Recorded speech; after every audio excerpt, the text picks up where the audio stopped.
watching Fox Sports, home to the UEFA Champions League Final, the World Series, Super Bowl 45, the Daytona 500, and FoxSports.com. We are Fox Sports! Jimmy Johnson scores his 50th career Sprint Cup win. Yes, yes, yes! Best closer I've ever seen in the sport. 3 wins in 5 races. His 48 team is a dynasty in the making. I'd rather lose to any other 41 cars out there than this 48 car. I thought we had him beat. With Jimmy on a roll, that's a bad sign for the rest of the drivers in NASCAR. Well, they're really good, but they're really, really lucky, too. They have a golden horseshoe stuck up there. Hey, you're chasing a champion right here. Don't forget that. This thing has got Jimmy Johnson written all over it. What could stop them? It's the best crew chief driver relationship I've seen. Seen in history? It may be ever. You don't get lucky and win 4 championships. And they're all chasing Jimmy Johnson. Kurt Busch had some harsh words after what happened last week. Denny Hamlin has won here in Virginia a couple of times. Jeff Gordon has won 7 times coming out of the drivers' meeting. And Kevin Harvick, can he hold the points lead for at least one more race? Fox Sports welcomes you to NASCAR Sprint Cup Racing from Martinsville, presented by Nationwide Insurance. And it may be a small track, but the action is always big on NASCAR's oldest and shortest track, turning a little neighborhood in Virginia into a major scene. Now, there's rain in the air, but so far, so good. It should not alter the focus of the drivers and what's on their mind, and that's stopping the 48 team and Jimmy Johnson. Our Hollywood Hotel, smack dab in the middle of it all to bring you closer to the action with Darrell Waltrip, Jeff Hammond, and Chris Myers. And thanks for being with us. Hope you're having a good day so far. And, well, the weather, a 500-lap race, could this turn into a 250-lap race, making it official? Does that change the approach right from the start? I think it does, don't you, Jeff? I mean, you got to have 2 strategies. You got to have your halfway strategy, and what am I going to do to be in front at that point? Then you got to have the whole race strategy in case we don't get rain. So it definitely affects the race. You know what? I'm real proud of this guy here. Here's a driver talking like a crew chief. Yes, you're exactly right. You've got to have that kind of thought process, Darrell. And talking to a lot of crew chiefs today, they're looking at exactly that. We've got to have track position when it matters the most, right about halfway, and then we'll make the decision what we're going to do from then. All right, Jimmy Johnson, you know, Jimmy's been dominating, but not real thrilled with his car this weekend. No, I watched him in practice yesterday, but this is what this group does. And Jimmy Johnson told me something I think is really important. He said, Chad and me and this team are maturing together. We're on the top of our game, and we're all getting there together. As long as this team stays together, I don't care what kind of practice they had. He'll be good on Sunday. As you said, he's a great closer, and in Bristol last week, he turned it into Johnson City. Jimmy capturing his 50th career win. He might turn Martinsville into Johnsonville. And, of course, he's had 3 wins already in 5 Cup races this year. Meanwhile, the spoiler is returning. Jeff Hammond will take a closer look. The wing goes out the window. He'll explain. And rain Friday canceled qualifying, so Kevin Harvick is on the pole because he is currently the points leader. Denny Hamlin did announce, too, he has to go to surgery tomorrow for that knee problem. Casey Mears is on standby. A number of storylines that we'll be watching today, but the hot driver, Jimmy Johnson, and the hot team. You know, Dale Earnhardt Jr., Jeff, came in this week, and he's kind of liking his car. Maybe he could be the challenger today. He could be, because, I mean, again, this is a racetrack that's been really good for him. I mean, not wins, but at the same time, he runs well here, and it's kind of like where he started off his career. When you think about places like Myrtle Beach, South Carolina, where he raced a lot, he'll be good today if they're able to get on the same page quick enough and making the right kind of adjustments. Yeah, drivers like short tracks because it's where the driver can make a difference. The car is fast, you know, on some of the super speedways, you got that's good, but here the driver is in control, and the driver makes the difference. That's why you get so jacked up about coming to these short tracks. And Jeff Gordon making some late adjustments, also part of that Hendrick team, of course, with Dale Earnhardt Jr. and Jimmy Johnson. Let's bring in the men who, along with Darrell Waltrip, will call today's race. Larry McReynolds, Mike Joy, and I know this is, Mike, your favorite track, both inside and outside. Thanks, Chris. It's really pretty funny, Larry, how this nice, sleepy little residential street a couple of weekends a year becomes a great corner of capitalism. You can get breakfast on the way walking into the track. There's cars parked on every inch of grass. Here we go with the crowd. Well, it's like tailgating at a college football game with the stadium sitting right in the middle of a neighborhood. But, Mike, the biggest thing, anticipation. We only have 6 short track races at 3 short tracks. I don't think anybody can wait to get this short track race started. How about some breakfast? I am starving to death. Hey, they got bologna burgers just like South Beautiful, Boston. beautiful. Tell you what, folks, while we get some breakfast, let's show you what makes Martinsville Speedway so special. It's the shortest track in NASCAR. It's also the oldest. Martinsville Speedway opened in 1947. The racing here is unique, and so is the winner's trophy. I have a warehouse, and my grandfather clocks are all set up there looking really good. No one has won more grandfather clocks here than Richard Petty's 15. Recently, it's been dominated by a NASCAR champion and one of Virginia's own. It's a track that I absolutely hated when I came onto the scene, but it's now become one of my strongest tracks. It seems like every time we go to that racetrack, it's 11 and 48 going at it. So I consider those more prizes of beating Jimmy than anything. The track had a seating capacity of just 750 when it opened. Since then, it's grown and become beloved by Virginia's race fans. It's a great place to race.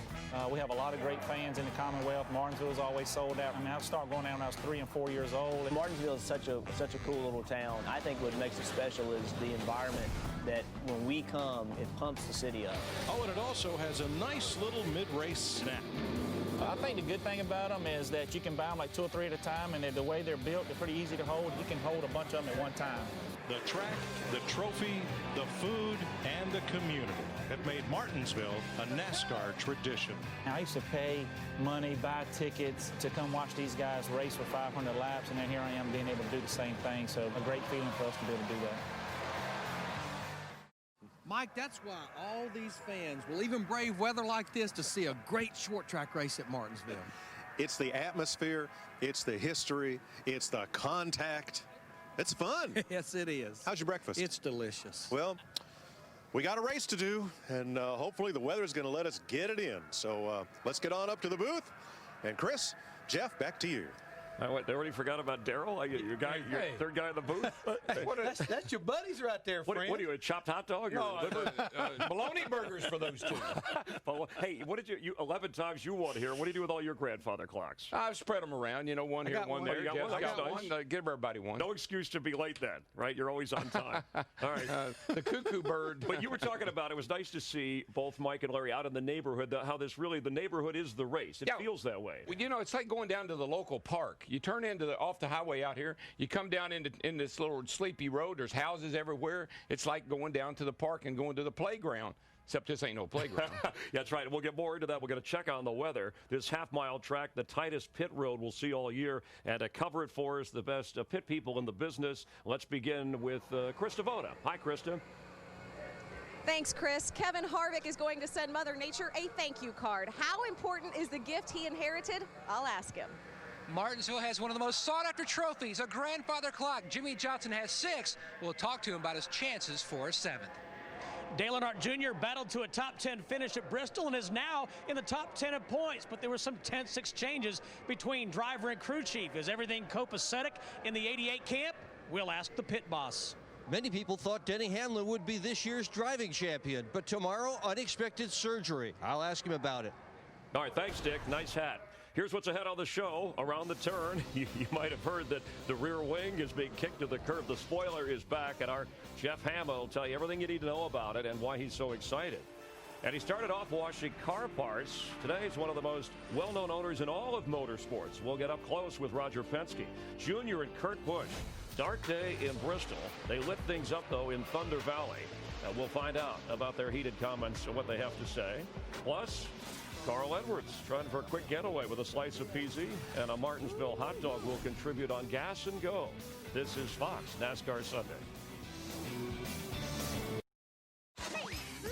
NASCAR Sprint Cup Racing on Fox is presented by Nationwide Insurance. Call or visit us online for a quote today. And we welcome you to Sprint Cup Racing from Martinsville, presented by Nationwide Insurance. We're in southern Virginia, just above the North Carolina border. It's cold out there. Last week in Bristol, the heavy rain held off just enough, stayed away from the racetrack. Today, we're watching another story. Rick Dickert is our storm scout. He's indoors at our Fox Sports Weather Center. And Rick, watching the weather closely, specifically for us and those watching the race. So I want you to be optimistic but realistic. Rick, what are we looking at?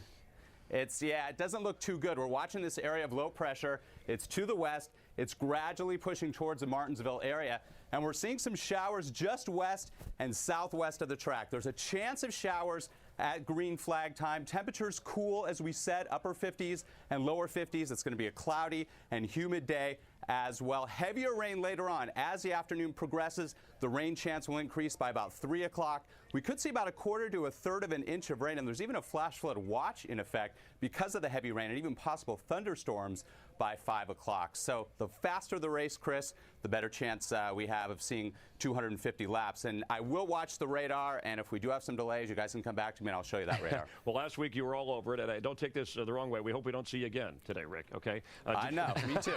That means we're racing, so at the laps. He says the same thing about us. He said, right, even when it isn't raining. So, Daryl, what we about 22nd laps under green here, so within a 2-hour window we could get halfway? Yeah, it usually takes about 3.5 hours to run this race, so if we can get an hour 45, 2 hours at the most, we'll be okay. We'll get to halfway anyhow, and that's what we're trying to do.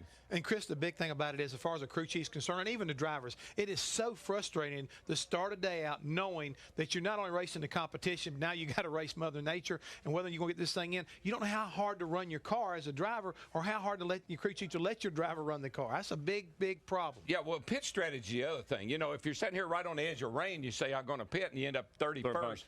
You're in trouble. Right. So we're going to see, kind of a quick pace to start this race. And each week, when we map out the pre-race show, we always wrestle with how we should lead you into a slice of peasy. That's probably better than having a driver have to wrestle with Chris Peasy. So here is one of your favorite drivers with one of their least favorite interviewers.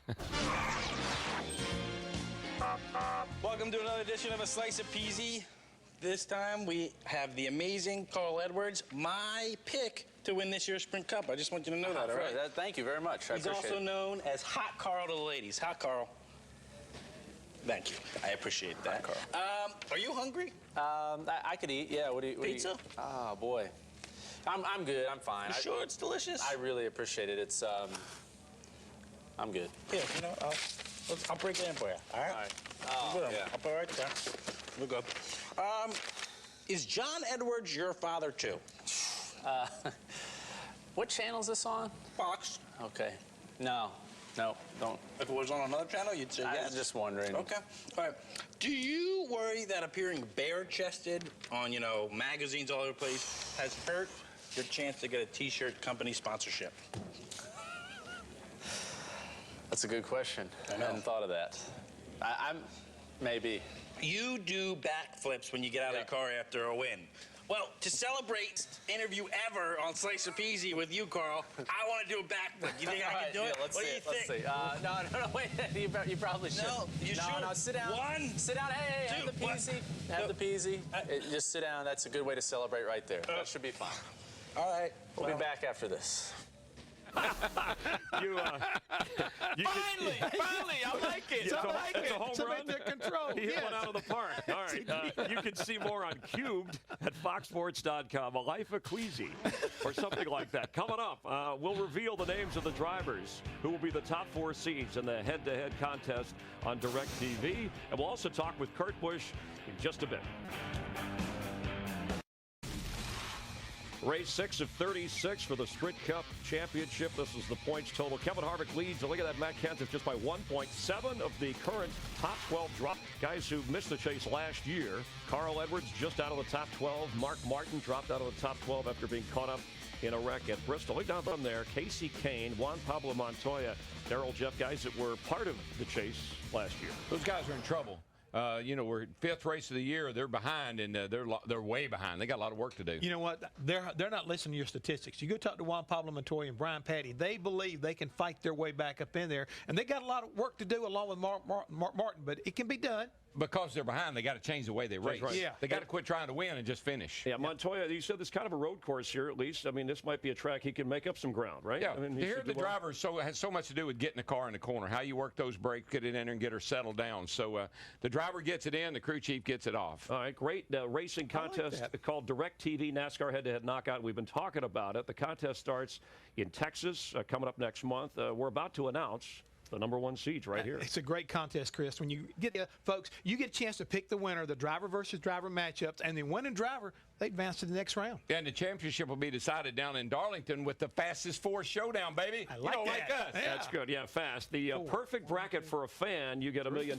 These are the #1 seeds. Well, that's a pretty good group to start with, wouldn't you say? Oh, yeah, I like that. I'd take any one of those guys and put them against the field. Twice on Sunday. And the bracket's announced. Mike and Larry will join Jeff and Darryl in our Phoenix broadcast in a couple of weeks. Follow the matchups only on DirecTV. For more information, go to directtv.com. NASCAR. You can win cash as well. Well, when you hear the word spoiler, you think that maybe it's somebody who yells, "It's going to sink," halfway through the movie The Titanic. Or a spoiler could be a batter who gets a hit in the 9th inning, breaks up a no-hitter or a perfect game. But, Jeff, for NASCAR fans, when you hear the word spoiler, it's a good thing. It really is, Chris. And normally you say, out with the old and in with the new. Well, this time we put everything in reverse. The wing is gone. Fly out of here. The old school look is back. Well, I think the spoiler makes the car look a hell of a lot better. I think the cars look a lot cooler. It looks more like a race car. It looks more like what we've been seeing since the 50s and 60s.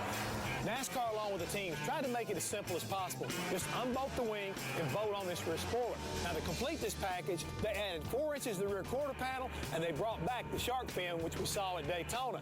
They've also made the rear inches wide, 70-degree angle, no more, no less. Now, why did NASCAR do this? The spoiler is more traditional for NASCAR and NASCAR fans. That cosmetic appearance is important, and we can accomplish the aero effort that we want to accomplish.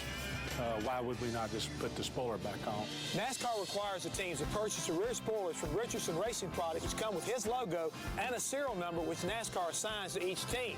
Now, it's the team's responsibility to show up each week with their assigned spoilers, with the exception of Talladega and Daytona, which, once again, NASCAR will issue those spoilers for those events. Now, a couple of questions that have come up this week already. Will it make a difference at Martinsville? The answer, no. But Texas is going to be our first real test. We don't know is what happens when you get underneath another car. What happens when you get behind another car? What happens when another car gets behind you? I'm certainly anxious to get to Texas and test all that out. Will this slow down the 48 car and Jimmy Johnson? I mean, think about that. No. Jeff's all excited. Darryl, as a driver, I know you like routine. You don't want changes at all. This will be a good change. But what kind of focus and what will we see here? What immediate impact? Yeah, well, here's the thing. They talk about aero not being important on a half-mile racetrack. You're running 130 mile an hour here.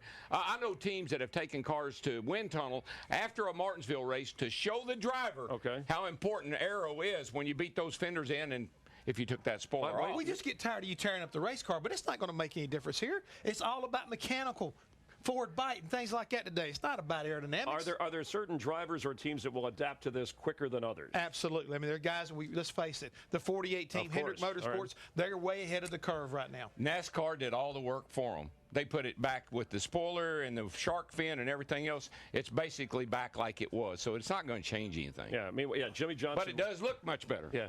That's the first thing you said, intelligent. Yeah. Wow. Jimmy Johnson won 22 races, by far the most in that 3-year span with the rear wing. All right, the driver who benefited the most from the rain that canceled Friday's qualifying session here, Kevin Harvick. And although he's on the pole, his points lead tenuous. Jeff, that comes after tenuous.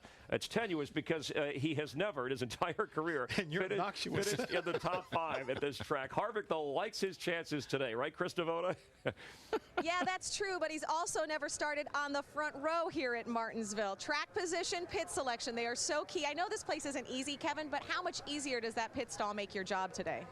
Well, it's definitely not going to hurt anything, that's for sure. We made a lot of changes on our shell Pennzoil Chevrolet this morning, and it looked like most of the garage was the same way. Just the tires are falling off a little bit more than what we're used to, which is a good thing. That's not a bad thing at all. So you're just going to have to manage the tires today, and obviously starting up front and having the first pit stall will definitely be a benefit for us. Well, that's one of the perks on weekends like this, to being the points leader. Also, I would imagine morale booster. You're an owner also. You know what morale is like for this team. Is that important at this stage in the game? Definitely. I mean, obviously we want to have as good a first 5 weeks as we did. We'd obviously like them to have been better, but we were able to benefit from the points this weekend with the rain, and that's what we got to do. We got to do what we have to do to stay up there and then keep racing hard. All right, well, he also had that pit stall for the truck race, and he only led 187 of the 250 laps. Chris? All right, thanks, Kristen. Kevin, have a Coke and a smile. That's very narrow, right? Well, you would say, you know, these guys go back out sometime, and you say, what are they doing? Well, 1 point. He's starting on the pole today because he has a 1-point lead. He has the first pit. All those things are big and winning here at Martinsville. Well, speaking of big, and the adjustments that he was talking about, I think that race car to hook up best, the longest, as always, but it's really going to be a test today. A lot of shock changes in the garage early today. Lance McGrew, crew chief for Junior, will be chatting with him. But Kurt Busch coming up. He dominated last week. Most laps he's ever led in the race. Had some stirring comments afterwards. We'll talk live with him in just a moment. NASCAR Sprint Cup Racing on Fox, presented by Nationwide Insurance, is sponsored by Sprint, proud sponsor of the NASCAR Sprint Cup Series. Jimmy Johnson wins at Bristol. I'd rather lose to any other 41 cars out there than this 48 car. After last week's tough third-place finish, Kurt Busch should be applauded for having the class to stick around and be interviewed. And this week, he hopes the interview takes place with him in victory lane. And why not? Former Cup champion, 21 career wins, including one here at Martinsville. Right now, Kurt Busch is on the fast track. Look at that two-car. Man, that two is so good. Kurt Busch giving the field the goodbye look. And in the Blue Deuce, the Miller Lite Dodge, Kurt is with us. Get ready to roll. Kurt, thanks for being with us. And a quick adjustment on strategy, or did you expect the rain, the cold weather as a threat as you get ready to run this race that might be shorter than the 500 laps? Yeah, it's tough with the rain and the weather, and you want to make adjustments on the car. But for us, we're going to stick with what we have, and hopefully that'll be the best combination for our Miller Lite Dodge. I was hanging with the governor of Virginia earlier, talking with them, hoping that we'd have sunny skies today. And, you know, NASCAR is very important to the state of Virginia, now that I pay taxes in Virginia as well. Hey, Curtis, DW, clear something up for me, buddy. I know last week when the race started with you were very upset. You were throwing things and kicking things. And how much of that frustration was from getting beaten by the 48, but also tell me if there was a conversation between you and Addington about taking 2 or 4. Yeah, I was just very frustrated to lead that many laps last week at a track that I feel very comfortable on. I love Bristol, won there almost half a dozen times, and just to have the end of the race come down to we were stuck on the low lane, he was given the high lane, and the low lane bottled up. That's the luck of the draw on the double file restarts. That was more the frustration, but then to have the 48 go to victory lane, I'm like, come on, this is insane how we just wins all the time. So, you know, we're not ready to compete with them week in and week out. I just thought we could handle them at Bristol, and then we wanted to do 4 tires the whole time. There was no miscommunication. We just didn't get them aired up quick enough in all 4 tires. We only got the right sides aired up for the short run. That was the miscommunication. Chris, I mean, the thing is, Kurt, as Chris said, they're looking at me. Kurt, right quick. The thing is, you guys are the lone Dodge representative now. Is this a plus as far as the chase is concerned and trying to win a point championship, or is it going to wind up being a negative? Well, we feel like it's a plus, and to have Ralph Giles, the CEO, and his phone number and texting back and forth on a buddy relationship, I feel his passion and his direction with this program, and to have him teamed up with Roger Penske, it doesn't matter what manufacturer we're going to race for, but this Dodge group feels like family, and I'm proud to carry the banner right now, and we got Keselowski gaining speed, and Hornish looks strong. We want to do it for Dodge this year, even though we look like underdogs. Yeah, and as you can see, it led the most laps of any driver and 6th in points. Good luck, Kurt, and we'll talk to you. Thanks again. All right, thanks, guys. And, you know, last week, Kurt Busch dominated the race. Jimmy Johnson won. A few weeks ago in Vegas, Jeff Gordon dominated. Jimmy Johnson won. Today, Johnson a chance to be only the 3rd driver in NASCAR history to win 4 of the first 6 races. Johnson's a human target. You can catch that Wednesday nights on Fox, by the way. It's enough to make the rest of the field order bumper stickers that say, honk if you're tired of Jimmy Johnson. I don't think there's anybody out here that isn't sick of Jimmy winning. I'm just sick of not being able to keep up with him. What I'm sick of is that we aren't the ones doing it. I don't like seeing him win every week because I want to win. That 48's the best of the best. Until somebody proves that they can stop the 48, I don't think they're going to be stopped. Chad and Jimmy got it figured out. It's not their responsibility to give it to us. It's our responsibility to go take it. I want to get back into what we talked about here. Yeah. Well, you know, Kurt Busch was the best threat to Hendrick last year in the points, and he said we're not ready to compete week in, week out. But who is with Jimmy Johnson? Well, I think that, the children's cars really look strong this year. I've been impressed with them. Harvick's on the pole today. Jeff Burton's running good. Boyer's running good. Montoya, even though he's way back in the points, he's a threat to win any week. So, and Matt Kenseth. There's a number of guys that can get it done. I'm not going to disagree with you right there, but I think a lot of the people that can possibly beat him actually come from within his own organization. And again, you haven't even mentioned Matt Kenseth and Roush Fenway. They've gotten better. He's second in points right now, and he has won a championship before. Roush Fenway Fords haven't done really well here. But, Darrell, you've raced against some of the greats of all time. And Jimmie Johnson, we can say he's that, and his career's not done yet. But you also know how it feels when other drivers have, had enough of your success. Well, I have walked into drivers' meetings through the years, and on the blackboard, the competition director will write anybody, and you fill in the blank. Anybody but Earnhardt, anybody but Petty, anybody but Gordon, anybody but Waltrip. I know how that feels to have the target on your back. It's kind of fun, really. I dug it. Does a driver get into another driver's head or a crew chief's head? I think from time to time they do. And a lot of people right now, I think, Darrell, we were talking about the fact how Chad Knaus has gotten in some of these crew chiefs guys, their heads. But to me, when you look at even like today, there he is, Chad Knaus. I mean, he is arguably the best crew chief right now in that garage area. But today, he picked the pit number 34, which is way back around almost, into turn 4. And everybody's going to say, well, why in the world did he do that? He likes that position because he likes to get his guy on pit road early and let him race his way off, and it's been paying off every time. Where's Chad going? What's Chad doing? Monkey see, monkey do. All right, well, Jimmy, we know where he's usually going. Victory Lane. He has won 6 times on this track. Part of a career total we mentioned, he's already hit the 50-win mark, currently tied for 10th all-time with Ned Jarrett and Junior Johnson, and that deserves a wow. Jimmie Johnson. Here comes Jimmie Johnson.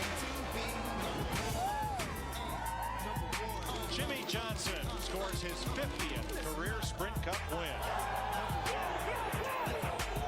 Loud is an understatement. So much success, the biggest part of it always seems to be mental, as we're already getting bumped here at Martinsville. So much success is mental, and by the way, Vickers is getting you too. Is it easier with your team's confidence and success and history here to play mind games with the competition a little bit?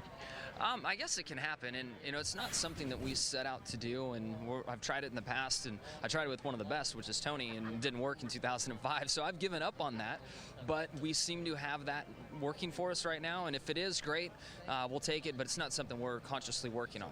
And I'm so impressed with your focus of answering the question with everyone's messing with you. Looking at this racetrack, have you run out of rooms for another Martinsville clock? No way, man. I'm sponsored by Lowe's, and we can add on, and we can build rooms, and have plenty of places to put this clock.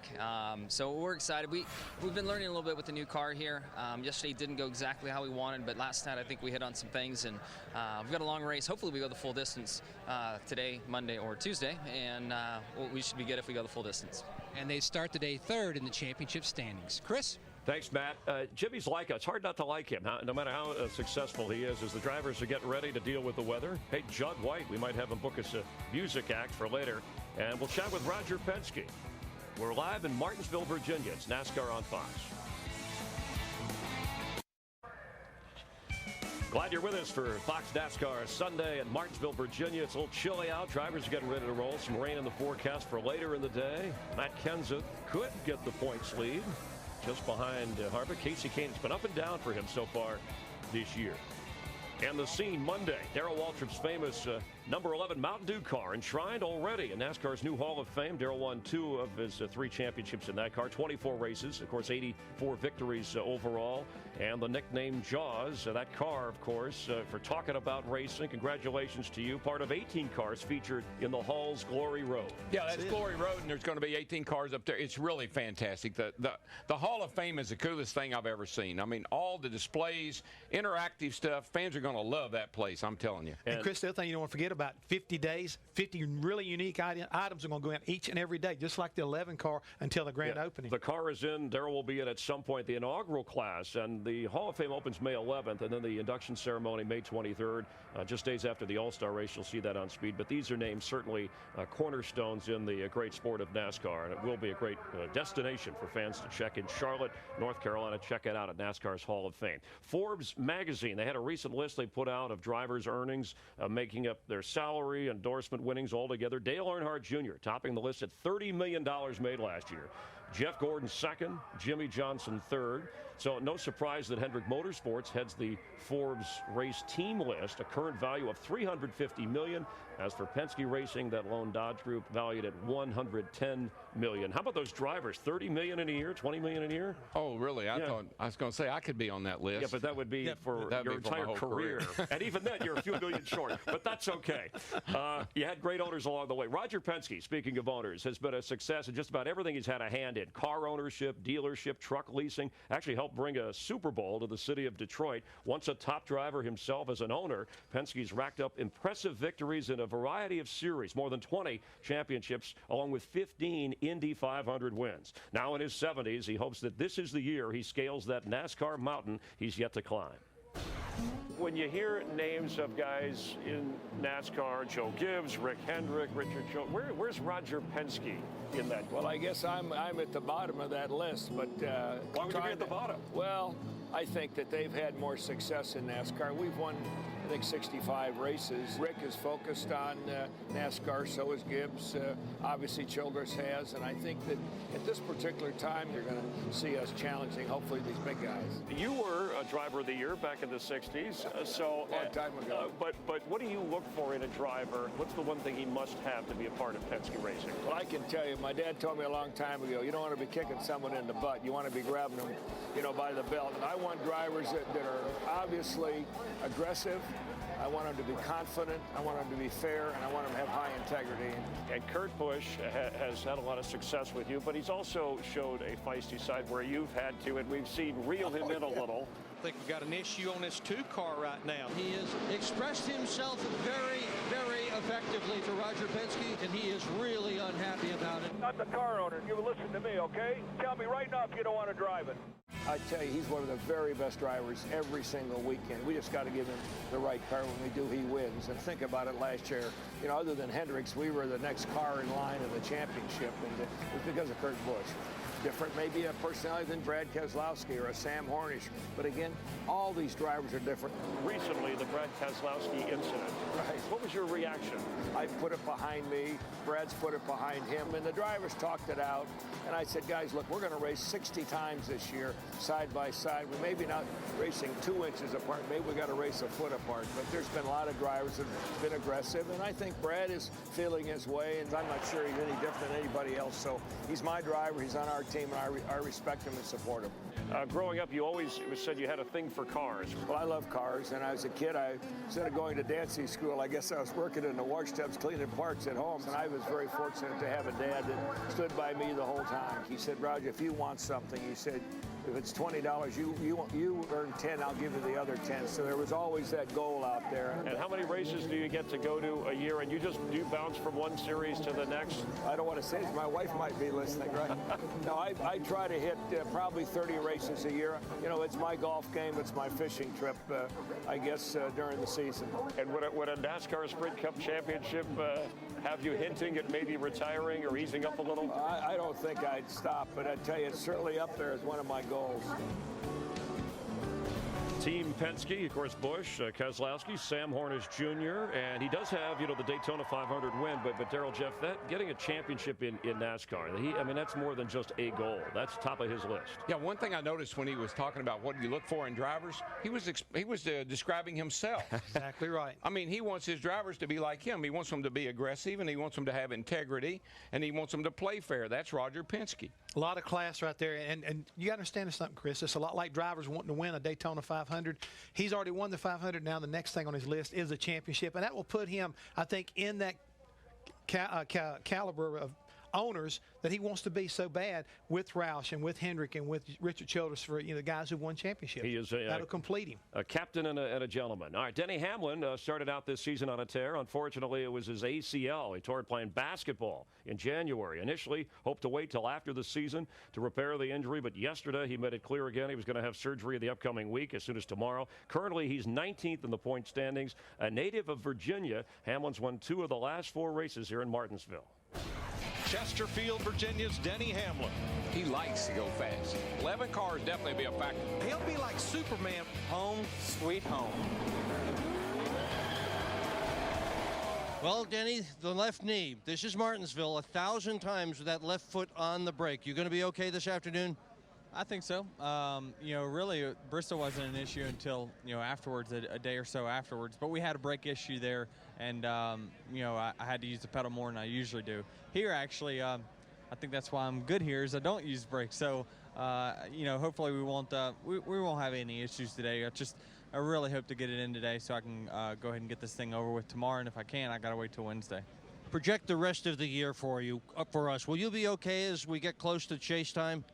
Yeah, I mean, it's motivation for myself to really perform well and show that we can still, overcome any perseverance that this race team has to go through. And everyone at FedEx is behind us, and we're getting ready for hopefully a strong chase this year. I do believe that we'll still make the chase, and I am pretty confident we're going to be contenders when it counts. Good luck in the race today and tomorrow in surgery. Thank you. Thanks. And, Casey Mears is standing by. Darrell Driver, what kind of problems does that present, even if the surgery goes well and he gets a week of rest? Well, a distraction is a distraction, and it keeps you from focusing and concentrating and doing your job. But that's the beautiful thing about the chase. All you got to be is in the top 12. Get in, right. And so if he can hang around and be in the top 12, and then he gets into the chase and the knee's all better, he'll be good to go. The only thing that worries me about that kind of surgery right now, I remember when you had your injury, I always worried about getting caught up in another wreck that may, hamper or hurt that re-injure that knee after having all that surgery work done. So I'd be a little bit holding my breath. Driver introductions taking place, and so far so good on the weather. Dale Earnhardt Jr., what was all the fuss about on the radio with his crew chief? Were they fussing about the race, each other? We'll talk with Lance McGrew in a moment.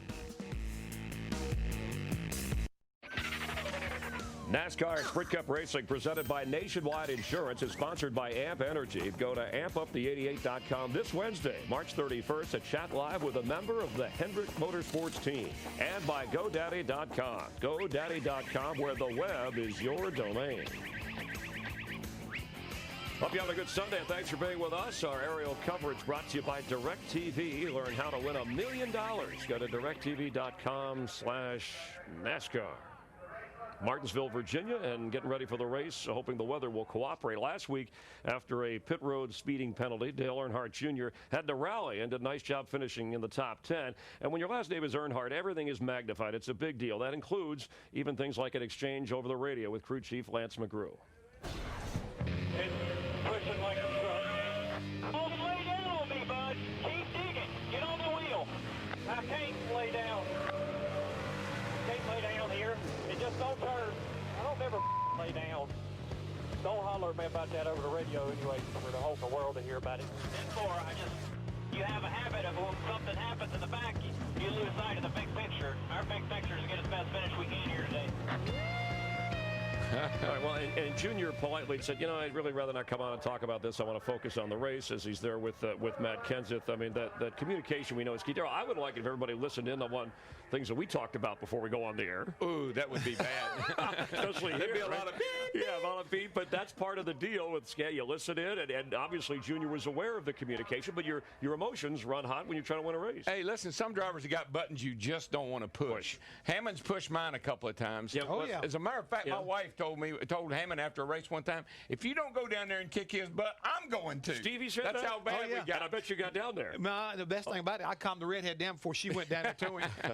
All right, but Lance McGrew obviously has to deal with this. And let's check in with Steve Burns, who's with the crew chief for Dale Earnhardt Jr., Lance McGrew. Well, thank you, Chris. Lance, it's rare in our sport. We hear competitors in the heat of battle, and there were some exchanges. Was that taken out of context, or how do you view that moving forward to Martinsville? No, I mean, I just see it as a typical lingo between the driver and the crew chief. I mean, you got a racetrack that's so loud like Bristol. It's hard to tone that down. You know what I mean? Like, listen to a little kid when they put earphones on and they're talking like real loud, and it's the same kind of thing. I think it's a lot out of context. It's a lot of just typical conversation you hear between driver and crew chief. It's just everybody listens to us. Lance, walking through the garage, a lot of teams are pointing at the 88 team. Dale Jr. has a lot of top 5 finishes here. Yeah, and we got a cool new paint scheme for AMP Energy, sugar-free lighting this weekend, which is really awesome. And I actually wish we could run it all year because I like the way it looks. But the car has been spectacular since we unloaded. I think we would have qualified it equally as good, whether rain or shine. And yesterday in the final practice, average speed-wise, we were the fastest car. So anytime Dale Jr. gets out of a car, especially a place like this where he's had so many top fives, he flat out says, I like the car, then you're good. Good luck. Thanks for your time, Lance. Go, man. Be good. All right, thank you. And, a crew chief, you have to amp a guy up, but sometimes you got to amp him down a little, right? As a crew chief, you've got to understand that's your job is to accept all that verbal abuse so the driver can focus on driving the car. I mean, Daryl and I always had success thinking that no matter what was said on Sunday was forgot on Monday. I talked to Tony Uri Sr., who basically raised Dale Jr. through all this stuff, and he said that's just the way you got to deal with him. He will fuss at you. He will holler at you. You just got to take it with a grain of salt. Come in Monday. Hey, buddy, how you doing? Everything okay? Just move forward. Forgotten. Junior Johnson knew how to fire me up. Yeah. He would say those very words to me. He'd say, boy, don't you lay down on me. Okay. And I'd mean it would fire me up. I'd get up on the wheel, and he knew I was going to be worth a couple of tenths. That and call me Kale. And I look out. And we, verbal abuse, we take that from a guy named David Blatt, who works here at the Hollywood Hotel every weekend. I don't know how we handle it. You got your makeup done yes, yet? Yes, I did. He asked me that when I leave. All right, let's check out some NASCAR news and notes. Larry Pearson, Charlie Glotzbach, they were involved in that Legends wreck at Bristol. The good news, Charlie's been released from the hospital. Larry Pearson is going to have surgery. It's expected to make a full recovery. Greg Biffle, along with his wife and the group Friends of Animals, will build an animal shelter and education center in North Carolina for medical and adoption services. That's a nice cause. And Denny Hamlin, as we talked about earlier, has the new paint scheme upcoming for the race in Phoenix. We hope he's ready to roll there. It's to help March of Dimes raise funds for awareness, March for Babies Walk. Time now for Gas and Go. I ask the questions. They provide the answers. The questions have been locked away with Jack Giddy. Bauer. Why don't you just go? You always interrupt me on that. All right. I love that because you get upset about it. No, all right, Daryl, you're on the clock. I'm counting. All right, Daryl, is something wrong with the point system when the guy who's won 3 of 5 races, Jimmy Johnson, is not your championship points leader? He's third. You know what? I get tired of hearing about points. These guys go out there. I know they talk about points all the time. Points racing, I hear it all the time. But I tell you, if you paid 1,000 points to the winner and 200 to second, you go out there every week, you give it all you got, you try to win, and the points fall where they may. Well, he would be seated as the leader and when the chase got 30 begins. bonus points, and that pays off big important. going into the chase. Over the long haul of the season. I don't want to hear any more about points. It's about consistency. Will he be leading when the chase comes around? You bet you. Okay. All right, then that's good enough. Jeff, what do you think of Jeff Gordon's chances today? We talked about how successful he's been here. I think it's really good. I mean, again, Jeff does a really good job of adapting to this racetrack. It's one of his favorite places, and Daryl keeps talking about this being a driver's racetrack. That's one of the best guys who ever got behind the wheel here at Martinsville. He's won here 7 times. Daryl, what do you think of Kyle Busch's season so far? Moved into the top 12 last week, but hasn't had a top 5 finish in the last 9 races. Well, remember what I told you about Jimmy Johnson, Chad Knaus? They're maturing together, and they stay together. They'll win a lot more races. Well, here's the deal with Kyle. He's got another crew chief, and they're trying to learn each other, and that takes time, and it's hurting his performance. All right, we're waiting for the clock is running. The clock is ticking. All right, Jeff, you got a grandfather clock that he won for you. That's exactly right. Why does it seem like it's all or nothing for Casey Kane? He was 30th or worse in 3 of the 5 races. Then he was in the top 10 in the other 2. Well, it seems like all of a sudden he gets something going along as far as he gets a car running up front, then they lose an engine or he gets caught up in a wreck. I think they've really got their program on track right now, but the end result has not paid out. Real quick, uncertain about his future contract, Petty Motorsports. Too much change in his career. I mean, they changed the manufacturers, they changed kept same crew chief. That's good, but things have changed at Petty Motorsports. Too many owners.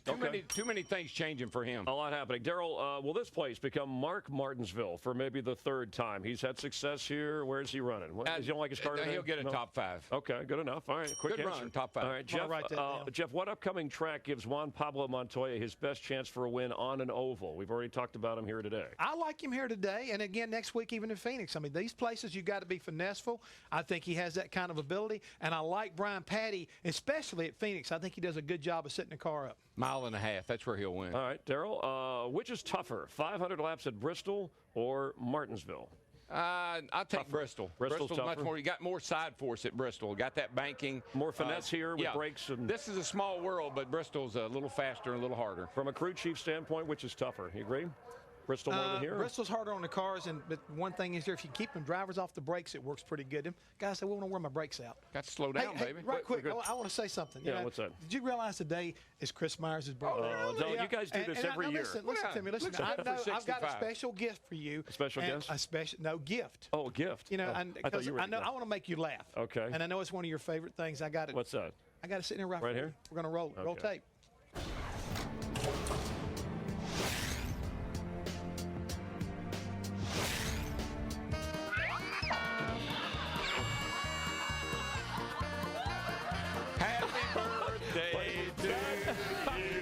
great. Thank you. You were a good spot because I know you didn't want to see that again. I've been trying to get away from that, just like you've been trying to outrun your age. You know what I'm saying? Well, you know, you can't do either one. Dick Berggren wants me to get into a new triathlon. You park your car, and then you go out and you play bingo and shuffleboard, and then that's it. That's what you do in semi-retirement. I don't know. All right, the drivers are waiting, and so are we. Daryl, things will pick up, I promise. Daryl's going to stay with Jeff and I here at the Hollywood Hotel. It's Fox NASCAR Sunday. It's chilly. It looks like the rain's let up here. So if he's smiling, I think we're going to go racing soon. We hope you stay with us. We got a lot more to go on the start of the race here in Virginia.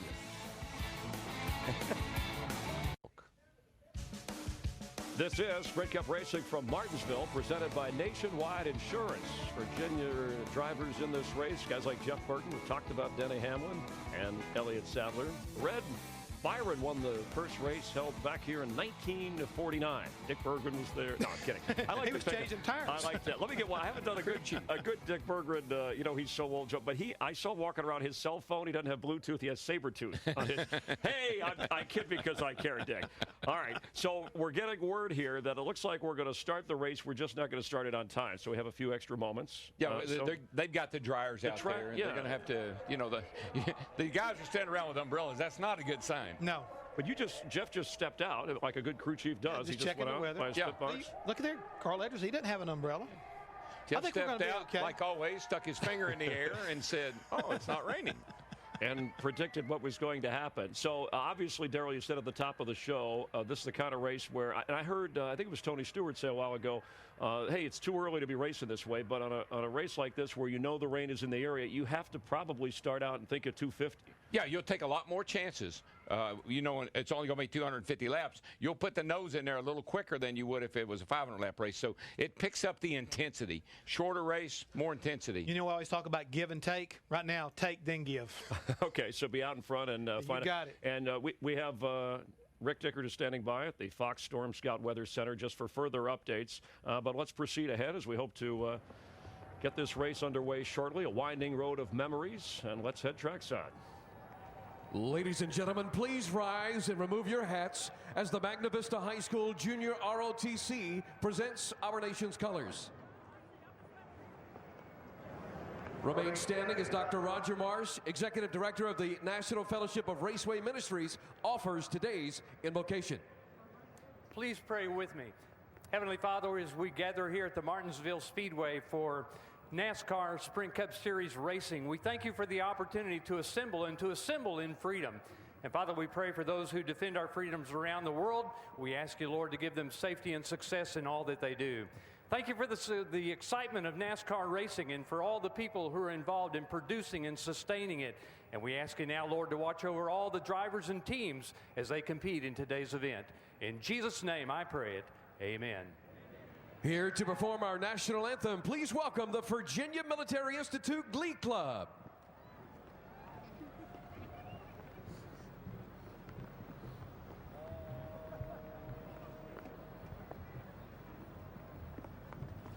Oh, say, can you see by the dawn's early light what so proudly we hailed at the twilight's last gleaming, whose broad stripes and bright stars through the perilous fight o'er the ramparts we watched were so gallantly streaming, and the rocket's red glare, the bombs bursting in air, gave proof through the night that our flag was still there. Oh, say does that star-spangled banner yet wave o'er the land of the free and the home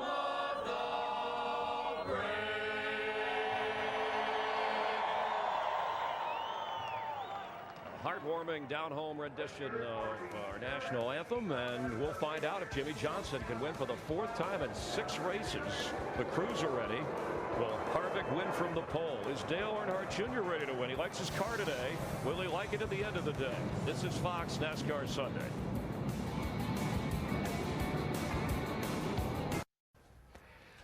And the return of the spoiler may be spoiled a bit by cold and rain here in Martinsville, Virginia.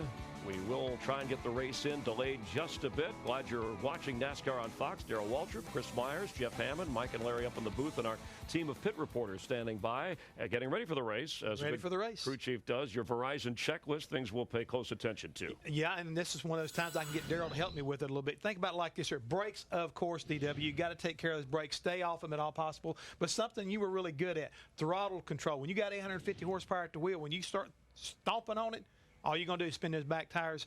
And unfortunately, because of the weather, you got to learn how to manage the race, whether we're going to run halfway or whether we're going to go to the distance. You've got to be on your toes and realize this thing could be over in a hurry. Yeah, you know what? I like Kevin Harvick's, he raced a truck race yesterday, and he won. We have a new tire here. Tire management is also a part of, getting this thing to the halfway point. Who can stay out there? What if you need to take 2 tires in order to keep your track position? So and having that knowledge from yesterday will pay off for Harvick today. Yeah, yesterday the weather was so nice here. 500 laps scheduled. If 250, it's official around this half-mile track. We were talking about Jimmy Johnson's dominance, winning 3 of the 5 races coming in with crew chief Chad Knaus. Now, Jimmy's been signed to a long-term deal already with Hendrick Motorsports. They've begun talking with Chad Knaus about that, but the crew chief combo, will Chad play maybe the Ray Evernham card when he teamed with Jeff Gordon and try the open market, or do you lock him up and he might be the highest paid ever in the history of the sport? That's his ace in the hole. Will he stay or will he go? That's what they don't know. But here's what I know about Jimmy Johnson.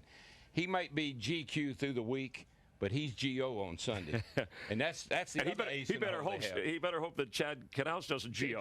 Exactly. I was going to say the same thing. I hope Rick Hendrick learned something from Ray Evernham leaving him. And I know Ray did a great job starting Dodge and getting him back into the racing world, but this is a great combination. When you've got a great combination, keep it together as long as you possibly can, because that's the only way I think you're going to end this reign of Jimmy Johnson is taking that variable away. And I'm not trying to say Jimmy can't win without Chad. And Chad can't win without Jimmy. Exactly, but it's harder to do. And don't ever think you can leave and come back. It's never the same. There's 42 guys on pit road every Sunday that sit on top of that pit box and say, wonder what Chad's going to do. Wonder what Chad's going to do. Because you never know. Just think of Daytona. They won the 150 because they took no tires.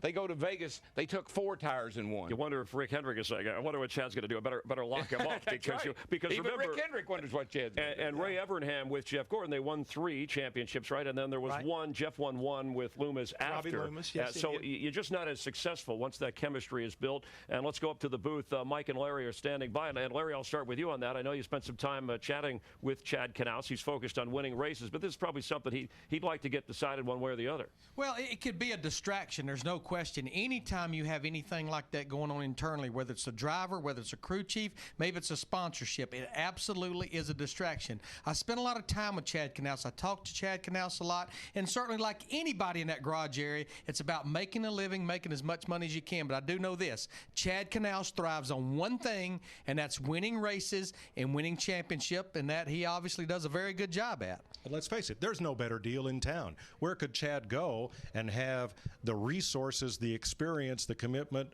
and the talented driver that he's got now? And for Jimmy Johnson, too. Chad says the car's right, go for it, go for the win. Rick Hendrick told me this week, he says, I don't know what it is, but it's like the last 10 laps of a race. Jimmy stands up and gets up on the wheel. He gets so far up on the wheel. You saw that restart at Bristol. It's like the Red Sea parting.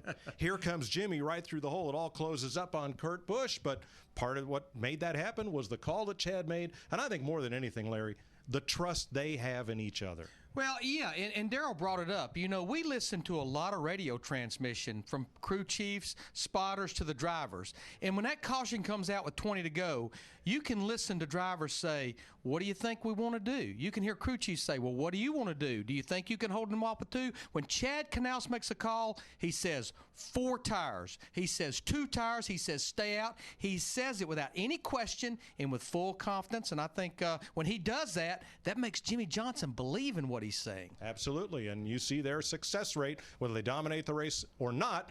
They have 3 victories in the first 5 races. So, Chris, we've been keeping score up here. It's 1 sack full of Martinsville hot dogs so far to the booth, and we did get Chris Peasy to eat his first ever bologna burger. Okay. He thought it was terrific. Well, I enjoyed when you guys were wandering in outside the track a little bit earlier. Yeah, and he's also, Peasy's eating the birthday cake. I was thinking, we talk about Chad Knaus, Jimmy Johnson. You think of Jimmy Johnson, the football coach, with Jerry Jones. Remember how great they were together, and when they separated, the success ratio was not there. So you're better off with each other. Carl Edwards hoping for a little bounce back success. Actually, he hasn't led a lap since last fall in a race. Our Steve Burns is standing by live with Carl Edwards. Hey, Steve. Hey, Chris, thanks very much. And I believe it has quit raining. At least that's what we're going with. Now, Carl, I'm going to say this up front. You're going to be mad at me because I want you to tell the story about the first time you raced here in the Truck Series, and your nickname was? My nickname was Kirby, and Brendan Gaughan was nice enough to give me that nickname because I kept going in and hitting the curb, and in my mind I thought I'll just kind of bump this curb and it'll be all right. And I bumped the curb, I'd shoot up, a car, or, a truck width, and I'd wreck somebody. So I had to go up and down pit road after the race and apologize to about 5 different people. But so Kirby stuck for a little while. The trick today or tomorrow will be not to hit the curb. You want to get as close as you can, but it's unforgiving. You can't just look the other way and hope for the best. Carl, Jimmy Johnson had an interesting observation. He said he never really improved at this racetrack until he got lapped by Tony Stewart and then followed him. How did you improve? I haven't improved that much yet. I'm not hitting the curves, but we have yet to win a race. I had one really good race here about a year and a half ago. I felt like we could win the thing. Got all the way up to 3rd and then had a cut tire. But it's really about watching other people. Just like you said, I mean, following Jeff Gordon, following Tony Stewart, even Denny Hamlin, guys like that really understand where the speed's at in these places. I had a chance to talk to Ricky Craven, and he helped me a lot. And Bobby Hamilton helped me a lot a few years ago. And I think that talking to those veterans really helps. Carl, racers always want to feel like they're headed in the right direction, and you made no bones about it. Last year was disappointing, despite everybody's best efforts and intentions. Are you headed in the right direction? I think our Aflac team really is. I go back to that restart with 10 laps to go at Bristol last week. It was Matt, Greg, and myself, top 3, and I thought, man, this is what it's supposed to be like. One of us has a shot to win this race, and we have to be better as a team. We have been getting better. You look at where Matt and Greg are up there in the points. We're right on the outside edge of the chase, and we'll know here 10 or 15 more races into this season whether or not we have a chance to win the championship. But I know we can. We just have to do it. I will resist making any bad puns about Aflac and the duck and the weather. And Thank you. I appreciate that. Thanks. All right, thanks, Carl. Back to you, Chris. All right, but even Steve knows Quack. Carl Edwards, if you don't know Quack, we have a question for you, and you can look it up yourself. They're drying the track now. Looks like the rain has lightened up, so we're going to get this race started, and hopefully we'll get it finished here in Martinsville. So let's check out the Aflac Do You Know Quack trivia question. And Aflac pays you cash benefits that you can use for everyday living expenses, your mortgage, gas, even food. Martinsville Speedway, known for the famous Martinsville hot dog, which cost attendees how much? And those are the options of what. And you can get in on this. Text your answer to A, B, C, or D to 36888 and enter a chance to win a replica helmet autographed by Carl Edwards. Log on to foxsports.com/Aflac Racing for more details. $7, $4.50, $2.99, or free. So do you guys know Quack? No, don't give it away. I know. Don't give it away yet. We will address the answer, but we appreciate your It's just participation. too hard. Hey, it's too hard. Yeah, Daryl, I couldn't help but think. Carl Edwards, remember he had that injury. He's a tough guy with backflips and in great shape. But remember the Frisbee injury affected him a little. Denny Hamlin has the knee issue. Yeah, I mean, that's the thing I was thinking about Carl, and particularly last year, not winning a race, struggling the way he did. And part of that was because I'm sure he got hurt. He hurt his foot.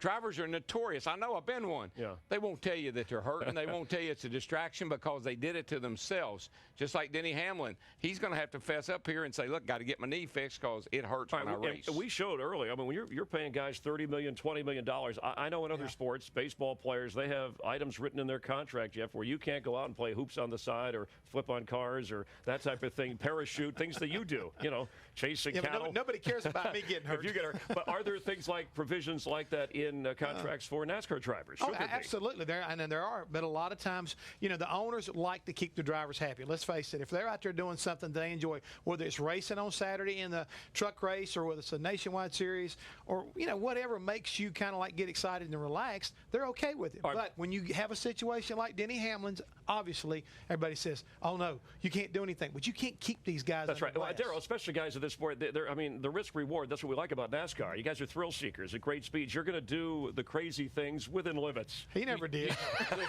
You got to get away from it. You got to get away from the grind, man. I mean, you're talking a job. It's really 24/7. And so when you get a little spare time and you can go out and play some games with the boys, whatever that might be, the driver needs to be able to do that. You can't keep them in a box. Got to let them get out and play a little bit, but they got to be wise enough not to go out and do something dumb. But you know something else? You bring up the dollars and cents situation. Remember something else too, Darrell. Back in your day, you needed to race Monday through Sunday to try to make a living. You didn't have a lot of time for distraction. A lot of these guys have that benefit because they are making good money and not necessary to go out and do a lot of extra stuff. The really good athletes don't think anything's ever going to happen. They think they're invincible. They still. Michael Jordan still thinks he can play. And now he's an owner in the NBA. All right, we have a lot more to come. The dryers are going. I can hear things drying out here in Martinsville. So we will be starting the race. Can I use your hair dryer? Yeah, this one I dry my hair when it gets wet. I'll do the jokes. All right, you just analyze things. And the hot Chris Devoda had her first Martinsville hot dog. Yeah, what'd she put on there? Is there a hot dog with your bun? We're enjoying ourselves, and we hope you are too. It's NASCAR on Fox, live in Virginia. Oh, mine wasn't bad either. His, not so good. Hey, Fox, 10 amazing years, but Chris Myers still has not told a good joke.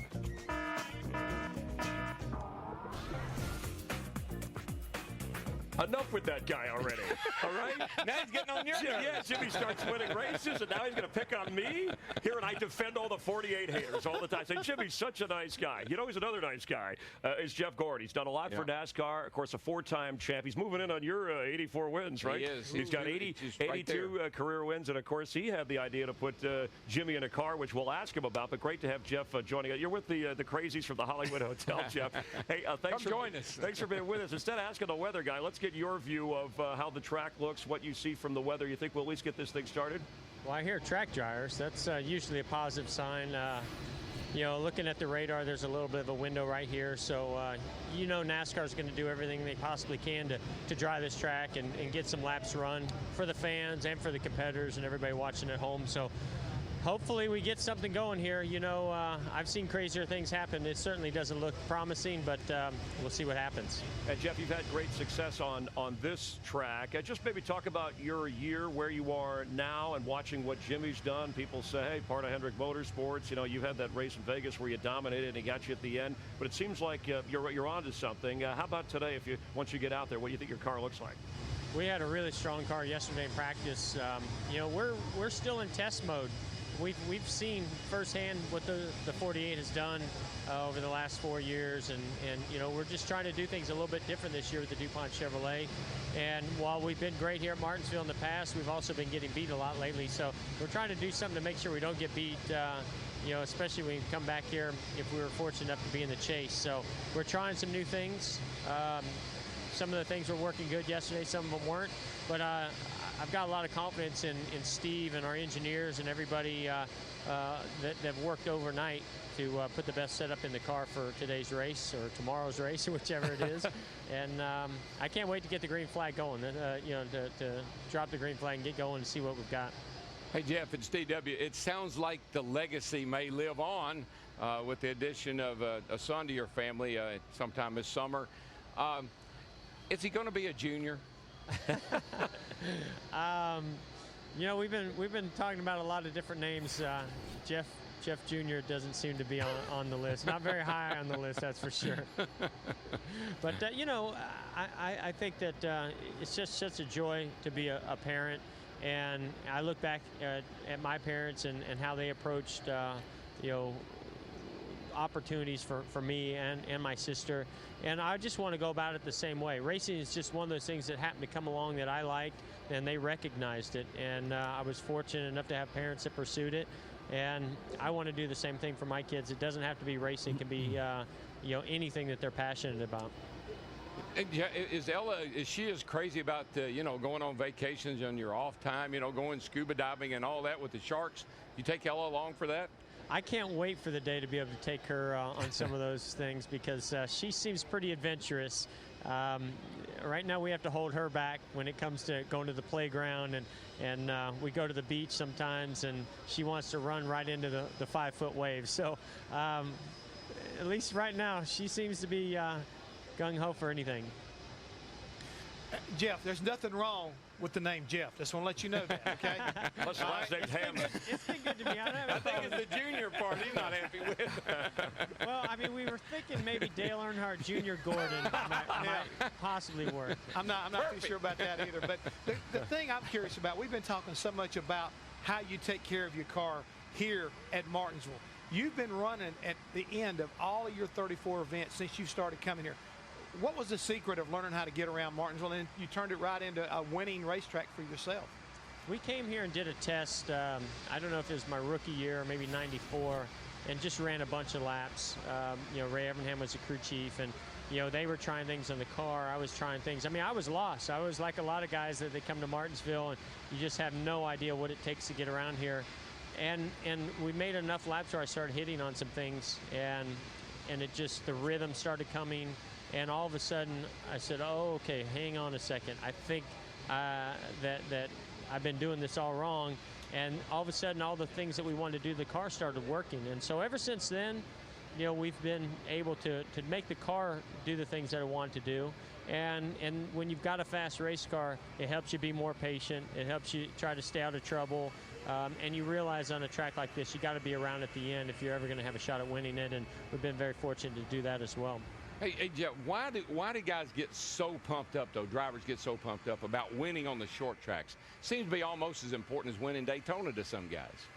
Yeah, I think it just depends on how your career goes. You know, I think if you're Denny Hamlin and you come out of the box running well at Martinsville and you win at Martinsville, while it might have been exciting at the beginning, now he wants to win at Daytona. You know, he wants to win at Indy. He wants to win somewhere that, you know, seems to be the biggest challenge. And some guys, that's the short tracks.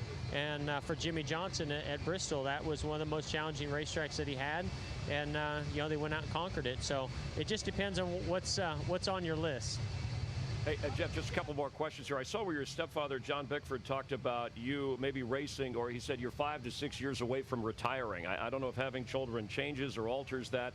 What's your thought on how much longer you want to do this, and would another championship affect that? Well, if this little boy we're about to have this summer decides that he wants to be a race car driver, I might be like Mark Martin and racing in my 50s. You know, I really haven't put a date on it. We had some issues with my back, and I thought, you know, that was gonna affect how long I could race. But I feel like we've really gotten through that well, and we're always continuing to progress with that. I'm in the best physical shape that I've been in a long time, if not ever. So the races aren't wearing me down like they used to. You know, things have been really going well the last couple of years. So I don't have a date on it. We're right now we're, you know, renegotiating with sponsors to lengthen our contract to continue going forward with the 24 car, and I'm excited about that. I think we've got a lot of great races and years left in us, and I'm certainly not ready to end that anytime soon. Well, that's good news, and I know you're a good businessman as well. In fact, you had a lot to do with helping Jimmy Johnson get in a car and race. What was it? Because he didn't get a lot of early hype. What did you see that said, hey, I want this guy here? And are you sorry he's taking some championships away from you, it looks like? I saw he was doing a lot with lesser equipment. And, you know, I said early on that if we could put a guy like Jimmy, and he was a good guy, you know, he just, you know, he came up to me and asked me for some advice. I learned right away he was a good guy. And on the racetrack, you know, he was getting it done. I mean, he finished in the top 10 in points, so that year that I was watching him. And, you know, that showed me that he could bring it home, but he also could get after it when he needed to. And I was just fortunate I was in the Nationwide Series that year racing against him while we were making those decisions on a fourth team at Hendrick Motorsports. And, you know, I just said that if we can put the kind of equipment and team behind a guy like Jimmy that I've been able to have over the years, I think he's going to be successful. I didn't know he was going to be this successful, but that's been the good surprise in my opinion. You know, those guys have done a fantastic job, and it's the whole team. It's how the whole thing's been put together with Chad Knaus and all the members of that 48 Lowe's Chevrolet. You got to be impressed and give them you know, a lot of respect for what they've been able to accomplish. All right, well, we thank you for your time. Hopefully we'll get to race it. Again, congrats on the addition to the family. If it gets cold and rainy, you can come in the Hollywood Hotel and hang out if you want, all right? You got it, guys. All Thank right, you. thanks. Jeff Gordon is DuPont, Rick Hendrick Chevrolet. I'm working on my list, too. Yeah. My bucket list. Your things to do. Well, you know, the irony, like he said, I don't know Jimmy'd be this successful because Jeff Gordon won those 4 championships, but who came along in 2002? Jeff hasn't been able to win a championship, but this guy, Jimmy Johnson's won 4 in a row, working on a 5th. But, you know, you look at it a couple different ways, and Darrell, I think you can relate to this, is that sometimes a guy like Jimmy Johnson may help to motivate you. When you were thinking about retiring, you realize, all of a sudden, I don't like losing to this guy. I think we saw that with Dale Earnhardt Sr. when Dale Jr. finally stepped up into the Cup ranks. He started beating his daddy. His daddy got back up on the wheel, and this may be the thing that kind of pushes you as far as keeping your career going. Let me ask you, because I know Dale Earnhardt did a lot, but just put into perspective for people that, you know, realize what Jeff Gordon has done, how he dominated the sport and brought a lot of new people into NASCAR. If there's a legacy to Jeff Gordon, not just his wins and championships, but he started the youth movement. When he came in, he was a young kid. Nobody knew anything about him, and everybody said, why would Rick Hendrick put this kid in a car? But once they saw how he could perform and what he could do at his age, they started looking for other young drivers. And so he's responsible for bringing a lot of young drivers in, but also young fans. Because they could identify with him. The kids in school, the computer kids, all those guys like that, they recognize Jeff Gordon and they know who he is, and he brought them to the sport. Well, one thing right quick, remember, when you were coming along, what was kind of like the age for a driver? Most owners were saying, you got to put 5-6 years under your belt to prove you won't tear up equipment before I'll put you in my race car. I know that was the way with Junior Johnson. He didn't want no part of you early on. And Jeff took pointers from Dale Earnhardt, and Jimmy Johnson, obviously, as you heard Jeff say, takes pointers from Jeff Gordon. Let's just look at we talk about dominance and success. If you stack the numbers side by side of Jeff Gordon, Jimmy Johnson, the last 14 races here at Martinsville, and talk about guys that own a place. Well, other than, you know, having 2 more wins, I mean, look there, they're almost identical. As far as the laps led and the average finishes. So Jimmy Johnson he's a smart kid. He learns fast. Yeah, I'd say he learns real fast. You remember that one race? He went down and put the bumper to the guy in the 24 car, went on up there, and then remember the big discussion about, hey, he's in my way, he's blocking me, he's doing this. Jimmy didn't pull over for Jeff. No team orders. No, I mean, when it comes down to the end of the day, they race hard. All right, and of course, the spoiler back today was 3 years ago when the wing was on the scene. A guy named Kyle Busch had a successful ride, and he's standing by, I believe, right, with our Matt Yoka. Matt? Chris, an intense competition this past week. Bragging rights, ego, high stakes on the line, and yes, Kyle Busch was involved. A little bit of a controversial finish, though, and we'll get to that in a second. First, the competition not on the racetrack, for $100 between you and Scott Speed doing what? Pit stop competition. Who can change the tires the fastest? And who won? Well, I did, of course. I mean, I have worked on my own cars for my whole life. If you look at Scott Speed's hands, they still have maybe a little bit of nail polish on them. So, you know, for me, I've got brake cleaner all over them, just being able to work on cars. But no, it's fun, just something to mess around with at the shop earlier this week. The guys got done with their pit stop competition deal, and we jumped in there and we did it. It's funny because he ran around the truck, and then every time he would hit a lug, you know, he was on the gas and then off the gas, where the guys here, they just stay on the trigger. But when he ran around the front of the truck, he was on the trigger the whole time running around the front of the truck, and we were all just like, man, what are you doing? But no, it was cool. It was fun, just something different. He claimed that he goes, you know, Kyle said he'd never done it before. He goes, but I think he might have, and he wants a rematch. But that's not the only person you've taken some money from.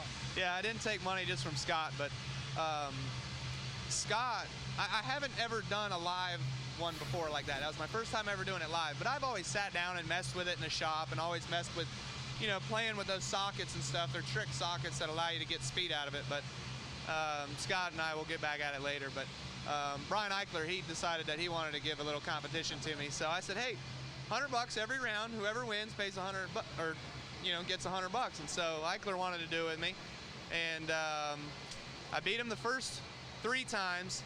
And then on the 4th time, my rear carrier, who is Eric Phillips, my crew chief on the truck, hung it, and it popped the lug off. So in the time where I reached down and put the lug back on and spun it on, Eichler and I tied. He says he beat me, so I gave him the money.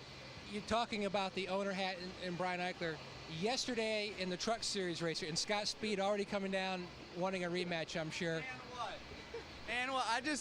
We're in the hauler with my guys, and you're on the face talking about my nail polish. Just decided to come on over. I just wanted to ask, Who did more push-ups last night? You or my wife, Amanda? His wife, Amanda, did beat me in push-ups. She's only pushing 100 pounds, whereas though I'm pushing 190. But hey, it is your own strength, so it's all right. I lost to a girl. Are you going to have a rematch with him? Yeah, but I need to practice a little bit. You know, it's going to take definitely a couple weeks, but there will be a rematch. A couple 100 practice sessions. Whatever it takes, I'm doing. I'm doing whatever it takes. Are the stakes going to be any higher next time? I mean, you already got him for 100. No, I think we'll keep them the same. We might, after a couple rounds, maybe double or nothing it or something. But he's always trying to get better at stuff and getting better all the time. So I'm sure he'll want to beat me. So I know he's going to work at it until he's capable enough of beating me, which the Red Bull guys on pit road are pretty good. They're not as good as the M&M Snickers bunch, but they are pretty good, so I'm sure he'll learn. Your truck team was pretty good yesterday. You were pacing, though, I saw you at times. I can't sit still, man. I had a hard time yesterday just sitting still, sitting on the box. I was up, down, back and forth, all around, trying to figure it out and see what was going on. But Making bare bond? Yep, I had to make some bare bond pieces for Brian. He knocked the left front fender off for no reason. And drivers, man, just you can't ever teach them here, especially at Martinsville. It's just so tough anyway. Well, you know what, from the owner, driver, and that's what Joe Gibbs is probably going to be saying about you later on today. Yeah. He said I'm a bad owner for pacing already. Chris? All right, he's got a he has not had a top 5 finish, but Kyle's 10th in points and some changes in his life. Well, he's got a lot of changes going on in his life, and I talked to him about he got engaged. Right. He started a truck team. Right. He's got a new crew chief, and he said he was really being conscious about his image. Then he looked at me with that look that he'll give you sometime. He said, I've got to get back to being the bad boy because I'm not winning any races. And so I would watch him today.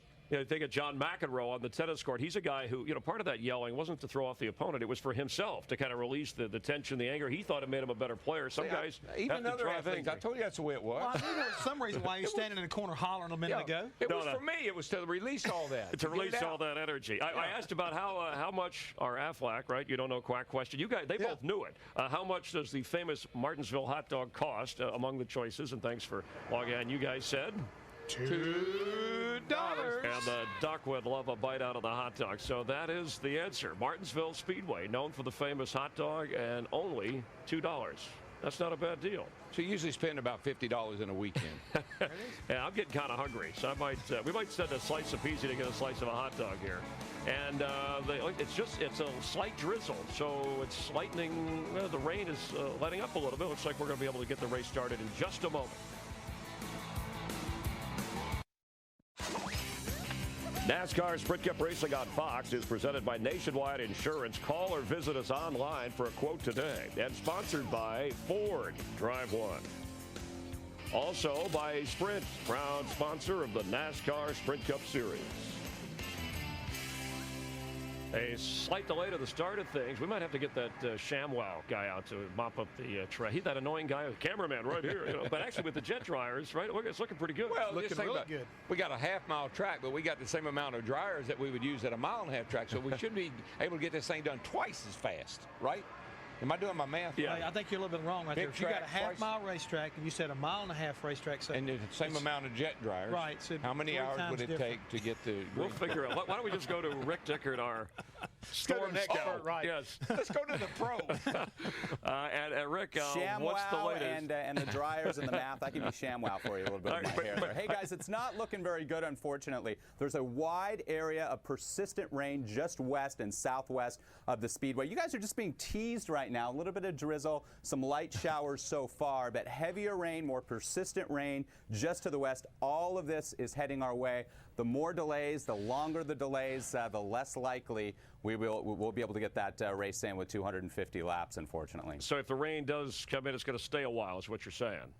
Once it gets here, once the heavy showers you're get just here? not seeing much in the way of breaks in it. Look at how wide this area is here, Chris. There's some breaks a little further to the west, but those are, an hour and a half, 2 hours or more away. So once it starts raining, it looks like it's going to continue raining for some time. Hey, Rick, how come every weekend you give us the same report? What's up? Well, no, last week we got the race in. Don't blame him. He's not in charge of the weather. No, but he said it was, scattered showers all afternoon. There's always a 50 go. Well, now I guess the question is, if we're unable, we're getting ahead of ourselves, but does tomorrow look worse? Is there also rain in the forecast for this area on Monday? There will still be a chance of showers, but we're looking better. In fact, the best chance of seeing rain tomorrow will be during the morning hours. As we progress through the afternoon, it should start to dry out. I would think you could get in some racing tomorrow. Tuesday for sure will be a dry day in the Martinsville area. Okay, thanks well, a lot, Rick. all right, well, that's why we Thanks a brought you lot. in. We wanted the real, whether it's good news or bad news. Thanks, Rick, for keeping an eye on things, all right? All right. All right, we appreciate it. Don't blame him. He's not in charge I of the wasn't weather. blaming him. I just trying to find the forecast. I'm blaming you because you called him back up. You were supposed to talk to him. All right, let's check in with Steve Burns. He's standing by with one of our drivers here. With Jamie McMurray, we do not have Vince the ShamWow guy, but we do have Frankie the Fish, and Frankie will sing.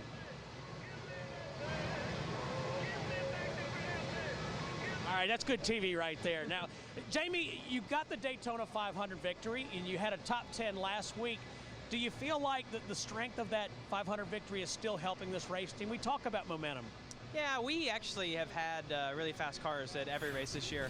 Certainly I messed up at Vegas getting into one, and then at Atlanta the following week we stayed out on 2 tires at the end, and I got in a bad position there and got wrecked. But we've actually had really fast cars every weekend, and our McDonald's Chevrolet is good again this weekend. We're fastest in happy hour, and we were one of the few cars I felt like that made a 30-lap run, and we seem to be really consistent for a long run. So the track is, and the tire is different than what we've had here in the past. Forward bite and the amount of rear grip is a huge struggle this weekend. So there'll be some big pit strategy today. You've got a couple wins at Daytona, and of course the one at Charlotte. People don't really understand, though, you're pretty good on the short tracks. And by the way, no pressure. But at foxsports.com, I'm playing the Auto Racing Challenge, and there's a salary cap. I get 5 drivers. The captain gets double points, but you, my friend, with 9 top 10 finishes, no pressure, but you're on my team this week. Just saying. Well, this has been a good place for me, and I don't know why. It seems like every driver has a track that even if they're having a bad year, they can go to that track and they tend to run well. And for me, Martinsville, I think about every time I finished in the top 10 here. So we have had really good cars, and honestly, this is probably the best car that I've ever had here. So I look forward to getting this race in today and getting to run all of it. It's so stressful on crew chiefs and drivers and everything to know what point you're racing to and when you gamble and how the pit strategy is going to work. So hopefully we'll be able to get it all in.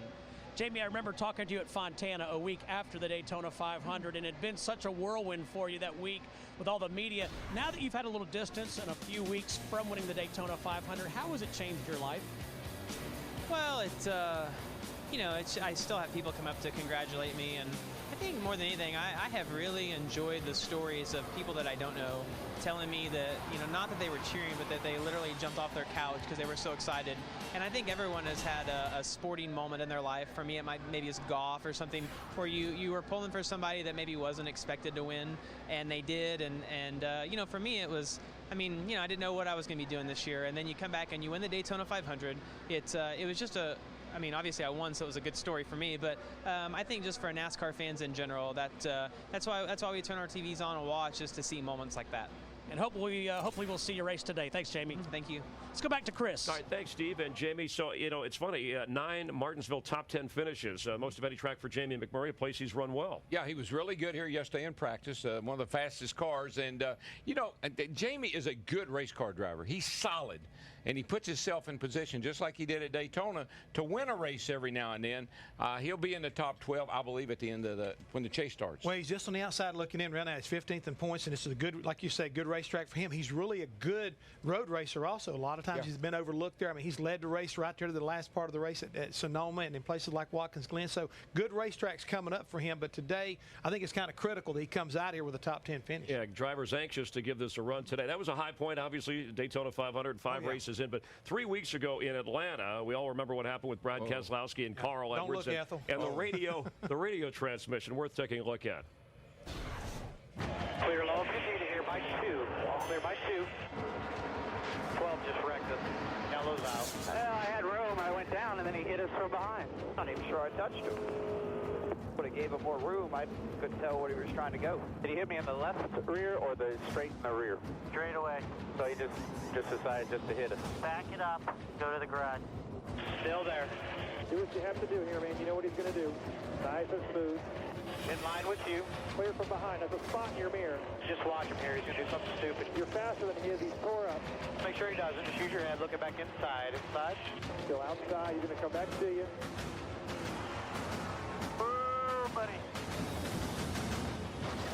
Yellow is out. Yellow is out.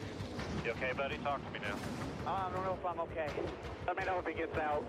He's out, bud. He's out walking. Yeah, he's a little jelly-legged, but he's walking. All right, good. All right, we got to go to the truck. They're black flagging in. You got to go to the truck.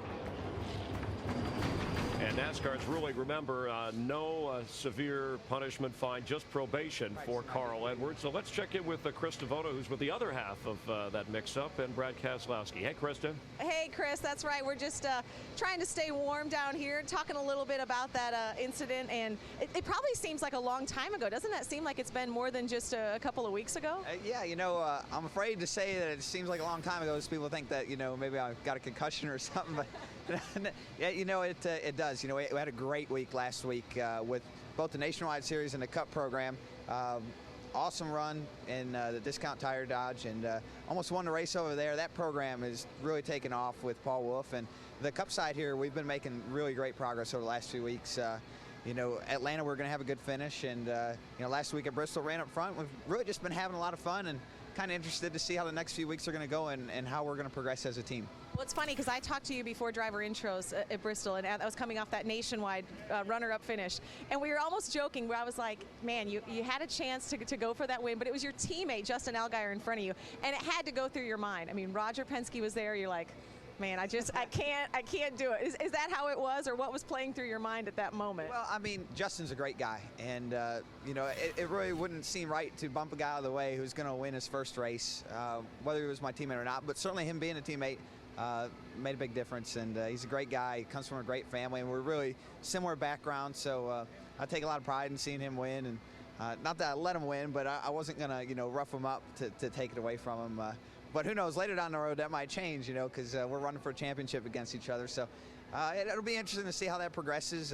Just having so much fun over there in the Nationwide program, and really looking forward to this Cup side and getting better every week. Well, before we let you go, the interesting thing is we had a piece in the pre-race from your owner, Roger Penske, and he was talking about how much he likes his drivers to be aggressive, fire in their belly. Does that plays right into your hands, right? Well, I've had a great relationship with Mr. Penske. I know he's out in St. Pete doing an IRL deal, and a little warmer over there, I can understand. But, you know, he's been a great guy to work with. I really have a lot of respect for him. We're both from Michigan, and we both appreciate the same things about the sport. You know, the hard racing and the hard charging styles.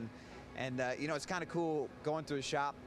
He's got a lot of pictures, beautiful shop in Mooresville, and some of the best pictures he's got are of some of the drivers he has, but then there's also some drivers that didn't drive for him along the line. A lot of those are the Dale Earnhardts and some of those hard-charging drivers that he just has an appreciation for. So, you know, you can kind of see that theme through everything he does, and it makes him one of the best owners to drive for in the sport. All right, well, maybe we'll see some pictures of you in Victory Lane in his cars coming up in his office very soon. Thank you very much. It's Brad Keselowski. Let's go back to the Hollywood Hotel. Chris? All right, thanks, Chris. You know, Roger Penske was telling me when they had the meeting with Carl Edwards and Keselowski and NASCAR afterwards, he was impressed that Carl right away asked how was Brad okay. You know, when the car flipped up into the air, there was that kind of compassion, concern, but you want aggressive driving, as we know. You were that kind of driver. Where's the line on, and you heard him talk about a teammate out there. Sometimes, even if it's a teammate, I'm going to be rough on him. Sometimes, you know, you got to put all those hard feelings and grudges aside and just focus on getting the job done and not worry about paying people back. But big difference in Keselowski there and what we heard out of Kurt Busch last year right here. Mr. Penske came out of this young man's mouth, and last year I remember Kurt calling Roger, 10-4, dude. Yeah. Captain. So, obviously, he's well brought up. He's got good manners. He's a good kid. He don't want to be bad Brad. He wants to be not so bad Brad. Does he have what it takes? What, 22 Cup races? Does he have championship material in him? I think he does. I think he's got a lot of talent. I think that he's shown that as far as a Nationwide Series, the way he races over there, he's definitely a contender for a championship over there. And then when you come up here, all he needs is experience. And Chris, let's go back and think about the wreck itself. I mean, they're out there racing along, and he passes the 99. I think he made a rookie mistake. I do too. He should have stayed behind that 99 because the 99 was head hunting at that point in time, and it was his head he was hunting. I'm glad that they put that behind. You know, we're talking about Roger Penske. His one Daytona 500 win came when Ryan Newman was part of Penske Racing, and now Ryan has had success his second year with Stewart Haas, Tony Stewart's team. And let's check in with Ryan Newman. Chris Newman looking to put the 39 into victory lane for the U.S. Army. P1 in qualifying trim on Friday. How was your car in race trim? In the Haas Automation Chevrolet, felt really good. I take that back. It didn't feel as fast as it was, which is a good thing here because it's such a racetrack. It's so easily overdriven. But We felt pretty good yesterday in race trim, and know we have a fast car based on what we did on Friday, but it's really about having a good long run car here, because that first lap or that quick lap doesn't mean so much as those next 100 after it. Now, I'm a big animal lover like you and Chrissy, and I always check out the RyanNewmanFoundation.org to see what the latest news you guys are working on. And the latest is Pit Road Pets, the second lap, NASCAR Stars and Their Pets. You can go there, and also pitroadpets.com to get the new book. Pretty exciting, and go ahead and flip through. And by the way, you've got to see Daryl and his family. I'll tell you what, I'll swap you. You take the book, I'll take the Coke, and you can flip us through. But it's a great book, so much great photography. Yeah, it's our second edition of the book. It's about NASCAR stars, drivers, TV personalities, car owners, people that really love animals in the NASCAR community. And it has two purposes. Number one, to raise awareness about the overpopulation of animals and what we can do to help out as humans to control that overpopulation. Each year there are over 5 million animals that get euthanized. So it's a tool to raise awareness about that. It's also a tool to raise funding to help with the Humane Alliance. And by the way, there's Dick Berggren in Indy. Dick Berggren in Indy. Who else do we have in here? We've got the 3-time champ, Darrell Waltrip, and his family with their dogs. DW. A little photoshopping on DW there, but the dogs were they're all natural. Who else we got here? Yoakum. I got to show my my little gang. Yoakum and his trio. Yeah, my trio. And I'll tell you what, you go through here, and it's just so exciting. I mean, you got Robin Pemberton from NASCAR, Tony Gibson, your crew chief. You flip on through, Darian Grubb, a host of drivers, Rick Hendrick and. Rick Hendrick had the only parrot in the book. Flip one more page. That's his parrot there. Dale Jarrett. This year we did a little different. Chrissy did a little different, actually. They included the fans, which was really neat. I think Bristol, Michigan, and one other racetrack, they went around and got pictures of the fans that bring their animals to the racetrack, which was really neat. We know ourselves that we couldn't do any of this without the fans. So to include the fans in our book was something that she did, and I think was very good as well. So the fans, Dale Earnhardt Jr., Tony Stewart, Casey Kane, just a host of people. Yeah, it's like I said, it's just a tool to raise awareness. $24.95 at RyanNewmanFoundation.org or pitroadpets.com, and it's available here at the racetracks at the souvenir trailers. So it's just stories about people and their pets. I mean, it's pretty neat. I like it. She did a great job. That's our 6-pack on the cover there. So you got Fred and Harley and Mopar Digger, Sox, and Duncan, and they all have their own individual stories, and you'd read about them. All right, another person on our broadcast team who is a big pet lover himself. Let's go upstairs to Mike Joy. Well, my wife Gay has a great dog, and there's Larry with Fontana, his little pride and joy, and maybe Gay's Gracie will get in if there's a volume 3. I sent our runner Chris Ober over to my motor coach. Here's what else we've been reading lately. This is Humpy Wheeler's autobiography, Growing Up NASCAR. Humpy's the greatest promoter in the history of NASCAR, in that promoting means getting people outside the sport to pay attention, with ticket sales being the outcome. Within these covers is the story of where and how Humpy got a big shark, hung it from the back of a wrecker, and paraded it around the garage area after Cale Yarborough nicknamed DW Jaws. It's a tell-all, and it's all in here. But the one I can't put down is Mark Bechtel from Sports Illustrated penned this: "I crashed him, so he crashed me back." Now, if that doesn't sound like Donnie Allison, I don't know what. But it's the story of 1979, beginning with how the Daytona 500 got on live television, thanks to Ken Squire, Barry Frank, and Neil Pilson at CBS. And what happened the rest of that season as Richard Petty, Darrell Waltrip, Dale Earnhardt, the Allisons, and Cale all battled for the championship. Yeah, the story gets a little off track sometimes, but that's what makes it, in my book, a can't put down.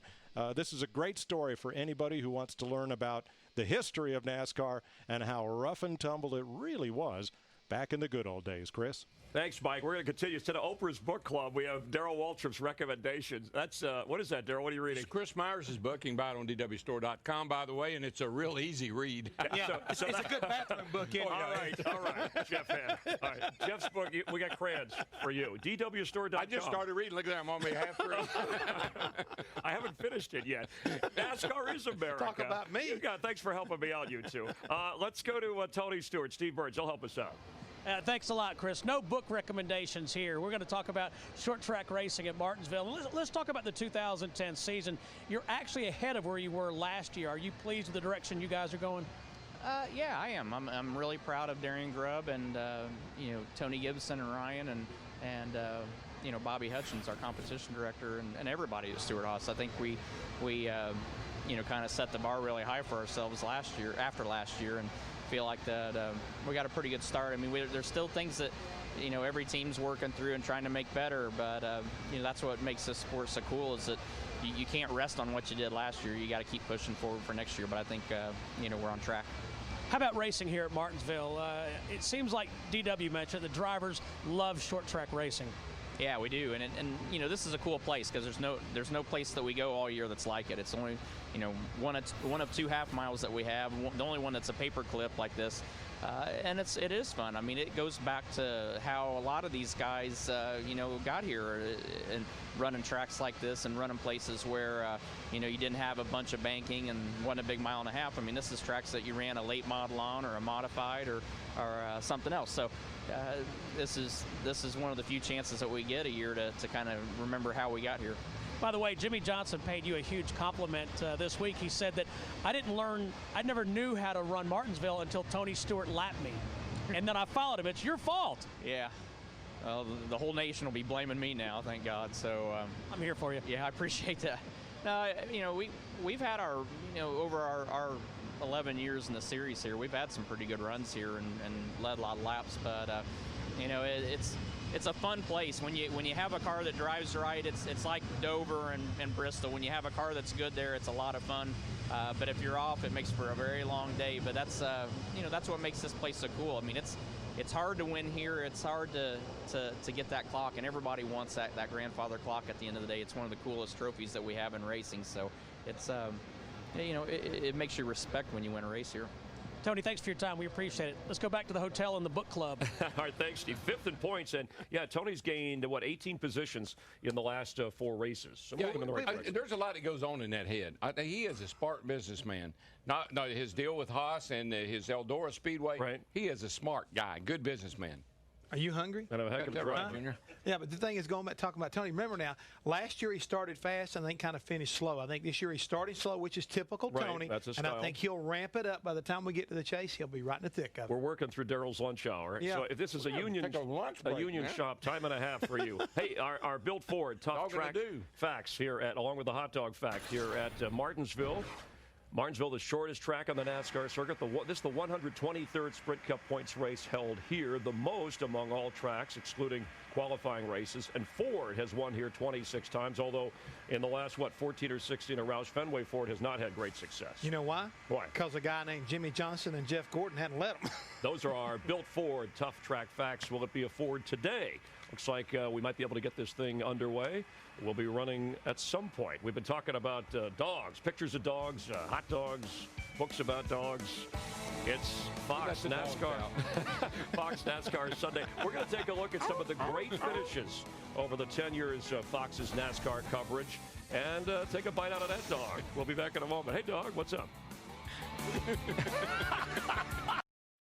Hey, Fox, 10 years of covering NASCAR. And Hammond and Darrell are still here? Chris Myers, come up with something new, will ya? A little curious about why you selected the group up in the booth. How old does that make DW? I don't know how this group stayed together. What I'm going to do? We've been together. They're picking on me.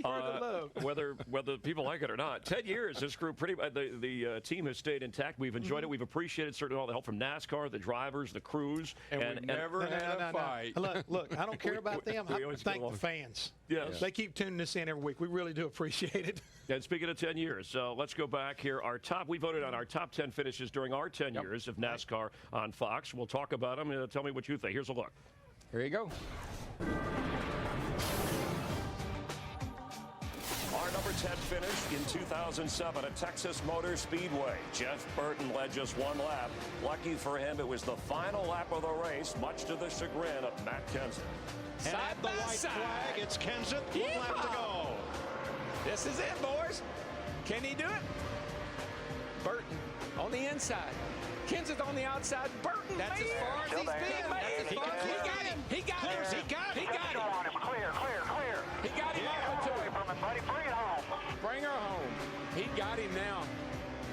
Kenseth got into this up a little too high off it, too. Be smooth, man. Be smooth. He's going to get a run off. It's all yours. Bring it home. Jeff Burton comes off the corner. Jeff Burton, the first repeat winner in Texas Motor Speedway. Next at Michigan in 2001, Ricky Rudd was on Jeff Gordon's tail for most of the race. Rudd made his move at the white flag. 1 lap to go. And they're side by side at the start-finish line. Rudd with a car length advantage. Get up in front of him. You got to get in front of him. You can't let him come back on the outside. Oh, there. Rudd just stuck it in too deep at the bottom of turn 1. Lost the momentum. Gordon got the lead. Rudd's coming back. But that should have been Rudd's last lap move. All right, we're going to see what happens. One more set of corners down in turn 3 and 4. Man, he was there. That would have been for the win if it was on this lap. If he can get close enough, he might have a shot to try it again. Rudd tries that high side. I think Gordon knows what he's going to do this time. He's going to try to make a run down the hill there off turn 4. Let's see what happens. He gets the run. Here he comes. He's going down to the bottom. Gordon to block. And Gordon to win. He holds off Ricky Rudd. Wow. That's 100. Jeff Brady, get that flag. That is 100 Winston Cup wins for car owner Rick Hanger. And in a very short period of time. The 2008 Daytona 500 marked the 50th anniversary of NASCAR's crown jewel, and it did not disappoint. Tony Stewart, trying for the 10th time to win the Great American Race, was leading on the final lap. For the win. Strap down the big TV. She's going to go for a ride. Here we come. White flag. Bail lap. 1 to go. Woohoo! Stewart's got a great car, no question about that. It's just a matter of if Kurt can get a little help. And now, Ryan jumped to the high side. Tony Stewart blocks him. Here comes Kyle Busch on the bottom. Uh-oh, Toyota drag race down the back. Toyota drag race. Teammates. Newman was trying to get help from the other blue Dodge. Now he's got it. Toyota on the inside lane. Dodge on the outside lane. Who's going to win it? It's going to come all the way to the wire. Here they go into turn 3. Teammates working together. 2018, 212. 12 is going to win this race. I don't believe they can catch him back to the line. He's going to have to make it wide. Pedal, baby. He's going to have to make it wide. It's the Boilermaker, Ryan Newman. Ryan Newman, Roger Penske. Wow. Win the Daytona 500. Way to go, guys. Way to go. Hello, Newman. In 2005 at Atlanta Motor Speedway, Jimmy Johnson and Greg Biffle dominated the majority of the race. But in the end, it was the 99 car of Carl Edwards finding its way to a Sprint Cup victory lane for the first time. He's going to get a run at him. He'll get one shot at turn 3 and 4. I'm telling you, they're going to be side by side when they come to the line. It's going to be another one of those fantastic Atlanta finishes. Johnson tries to block him. It's who can stay in the throttle here off turn 4. And here they come, and I think Carl's got the advantage. He does.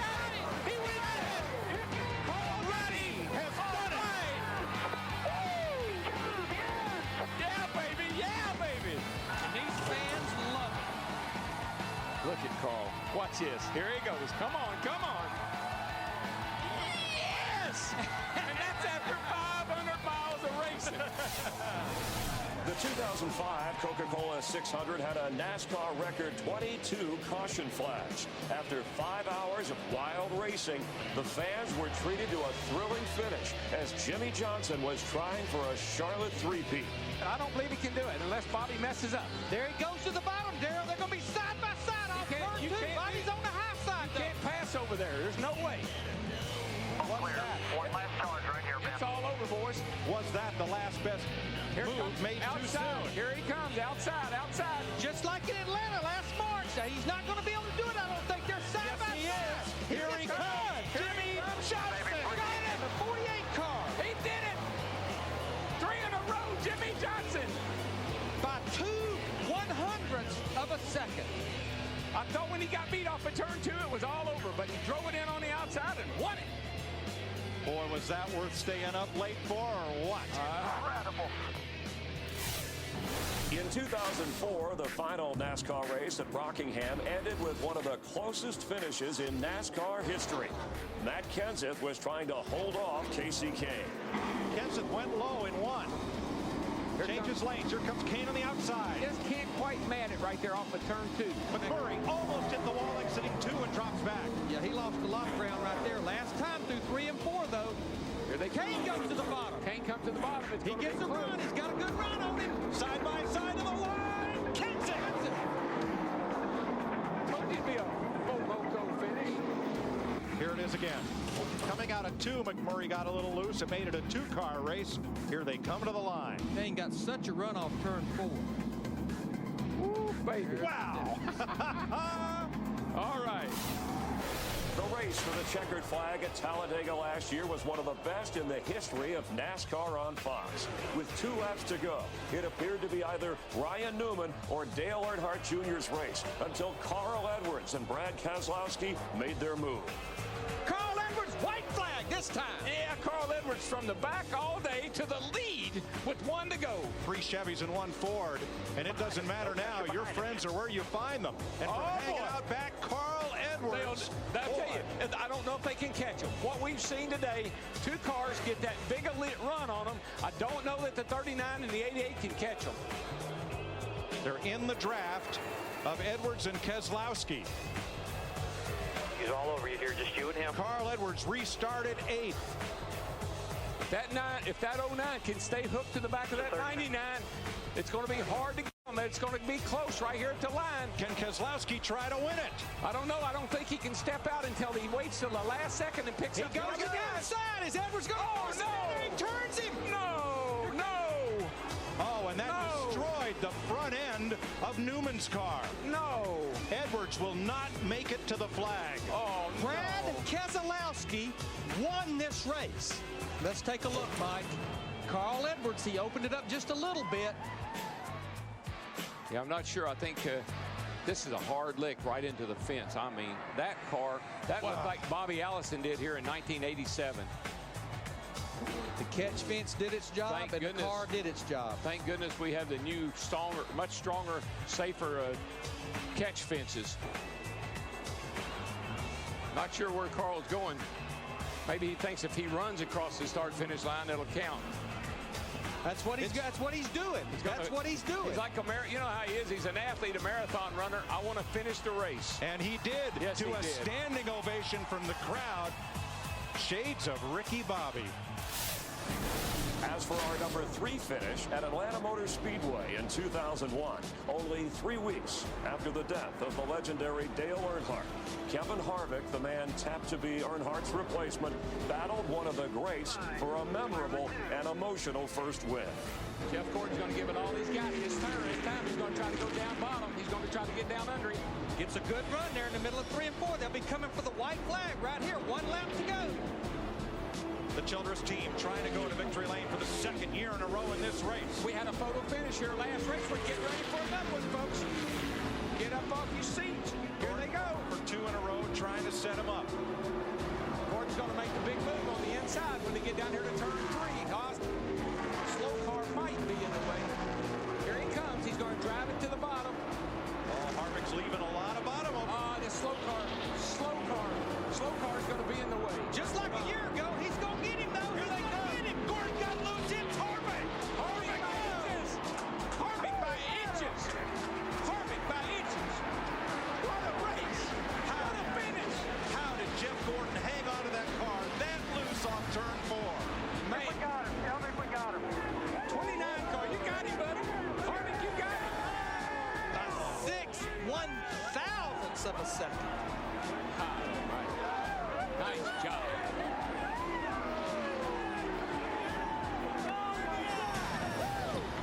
Look at this. For the win. That is ever so 6/1000th of a second. A replay of a year ago with Dale Earnhardt and Bobby Labonte. That's an incredible finish. What a job for that young man. Folks, this is Dale Earnhardt's car and team. Kevin Harvick, the young man Richard Childress tapped, is doing a John Force down the front straightaway. Hey, listen to the crowd. I mean, that's incredible. Look at Kevin Harvick as the fans saluted Dale with the number 3 on the 3rd lap. Kevin Harvick salutes him on the way to victory lane. If I was him, I'd run that thing out of gas riding around here. What could be more fitting? What could be more special?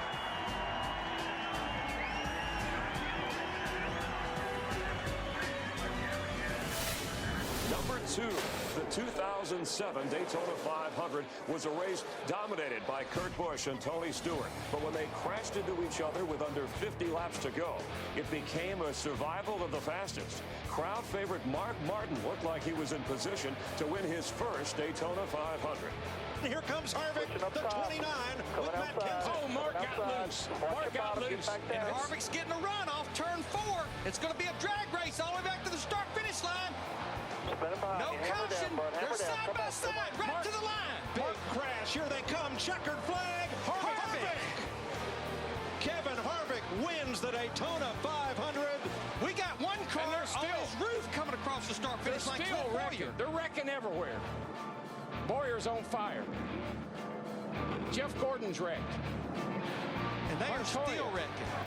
What happens back here is Kyle Busch gets on the apron ever so slightly, gets into the 17, and it's on from there. Look at the 38 car up on top of somebody. There's a car turning over. Look at this finish. And it's a drag race to the line, and we've seen Harvick do that before. Yes, we have. You could see Harvick trying to pinch him down to keep that momentum on him. A little side draft. Get a little side draft and try to pull ahead. Watch the 07. It'll come in here from the right in the bottom lane. Clint Boyer. It slid sideways. Whammo.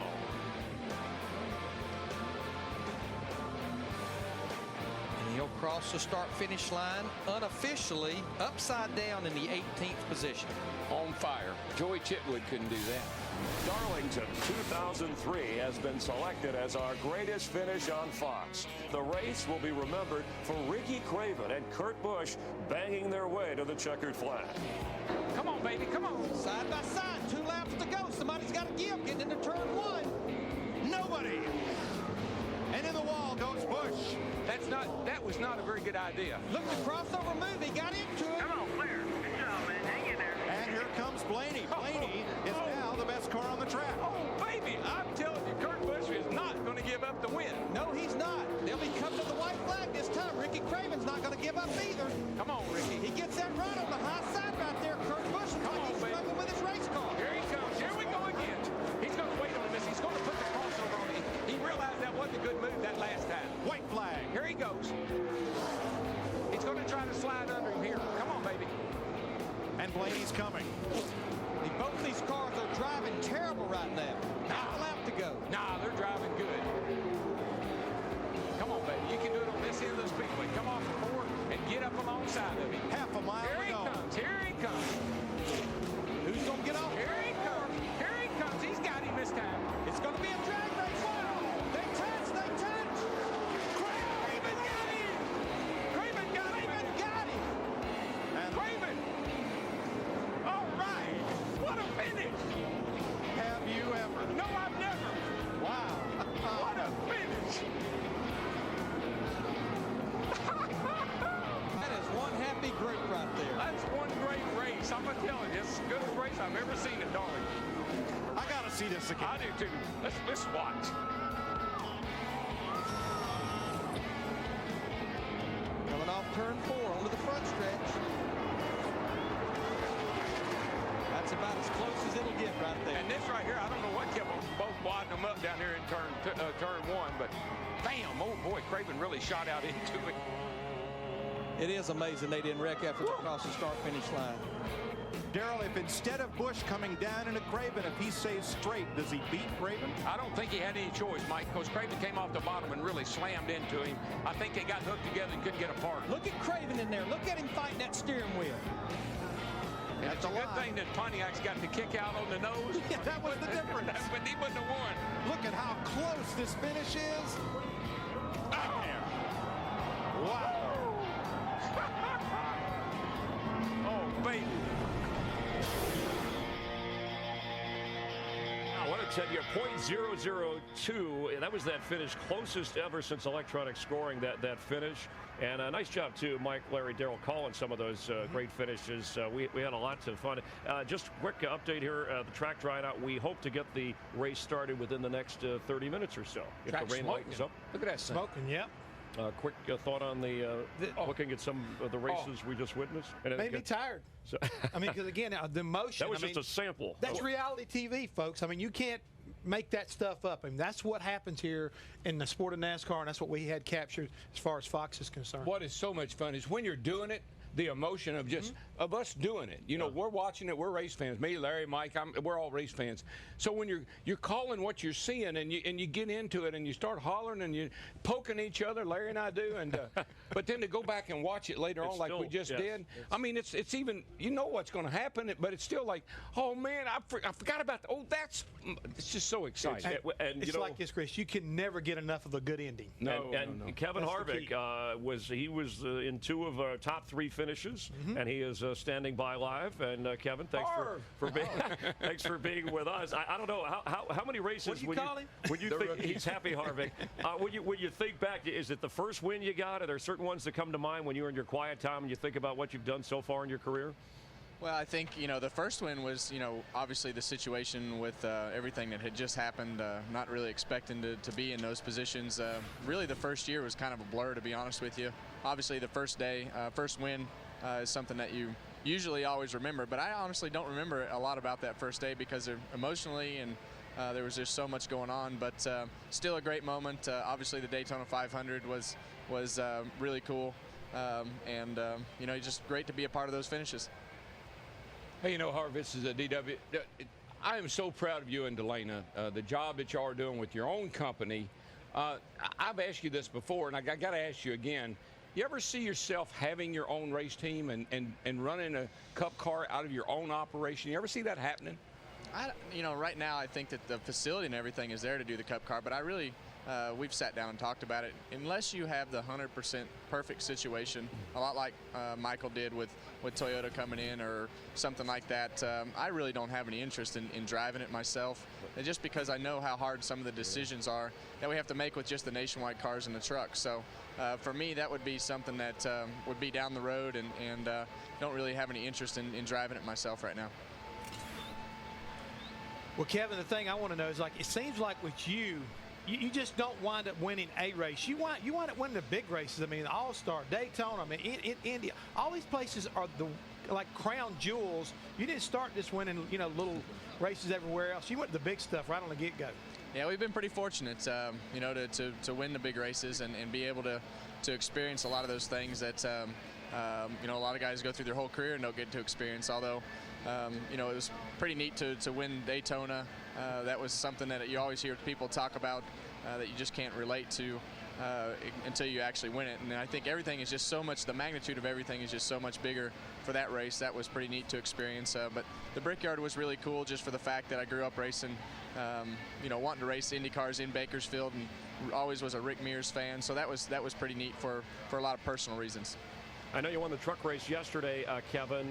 Does that help you once we get this race going? What do you take from that you'll apply to this track when you're out there in the Cup car? Well, I know Daryl's happy because he liked the colors on his truck. So there you go. Yeah, that's for me, we took a lot of tendencies that we felt in practice with the truck and related them to the conditions of the race. Fought a lot of the same things to a different extreme with the Cup car. So I think we know more about what direction the tires are going to go and how drastic it's going to be, and came in and made some changes on our car this morning based upon some things that Gil and I had talked about, and wanted to make sure that things stayed the same through the truck race yesterday. So I don't think it can hurt. I always like to make laps and learn those little tendencies of things that you can do to make your car turn, not turn. No matter what you're in, you're making those laps. Kevin, I know your crew chief very well, Gil Martin, and it looks like that you two guys, after some changing around last year, that looks like it's really clicking well. The chemistry seems good. Is that the way it is? Well, yeah, it's a good balance because Gil is so good with the people and so good at motivating things, which is probably not one of my strongest points. So you can focus on, I can focus on the things that I need to focus on. You don't have to worry about anything over here. All these guys have been together for a long time and really understand how each other works. So that helps me just kind of really do the things that I need to do, and he's not afraid to tell me if I'm doing something wrong and if we need to do something different. So it's going well so far, and we just got to keep progressing and keep making things stronger. Well, you mentioned making things stronger. you're leading the points right now. I mean, is this somewhat of a surprise as far as finding yourself here at the head of the pack here 5 races into the season? Well, I think, your goals every year are to go out and do the best that you can and try to put yourself in a position to race for the championship. And obviously, the 48 is kind of set the mark as far as where you need to be on a weekly basis and racing for championships. So for us, I think the turnaround started last year.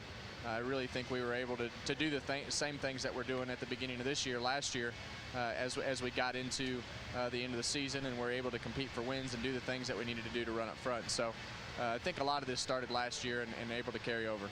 And I know you weren't afraid to comment, say, hey, we know we can run with those guys, referring to Jimmy Johnson and the 48 team, Kevin, and you're ahead of them, and certainly in the points. Are you the best challenge to dethroning him as the Sprint Cup champ?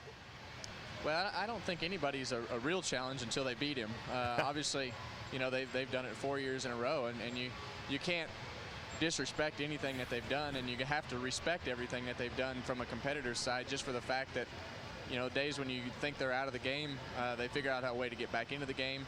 And I feel like those are the things that we've done this year on a couple of different occasions at Atlanta and even Bristol last week. For us to not be running well and be able to put ourselves back in position to get decent finishes out of the day and make something out of it. And those are the things that they're good at, and those are the things that we've been trying to get better at. So until somebody beats them, they're still the ones to beat. Hey, Harv, I think you irritated the 48 bunch with your little horseshoe comment. You need to get somebody, though, to follow him around, because it will fall out one of these days. Well, the thing about the horseshoe comment, I meant it in fun. And, it's one of those things where, they got lucky, but we've been lucky, too, and we didn't capitalize on a win. So that, those are the types of things I'm talking about. And when you get lucky or you make something out of something that probably, you shouldn't have been in that position and you make a win out of it, those are the types of things that I'm talking about that we have to do. So they may be lucky, but they're pretty dang good, too. Well, get your metal detector. Hey, we are getting word, Kevin, and we're all finding out at the same time. The race has been postponed for today, so the race will run at noon Eastern time, noon local time here in Martinsville tomorrow, postponed because of rain on the track today. So before we let you go and get back to your Shell Chevrolet there with Richard Childress Racing, Kevin, just a thought on if that changes any kind of strategy or how you'll prepare for tomorrow, what you would have done today.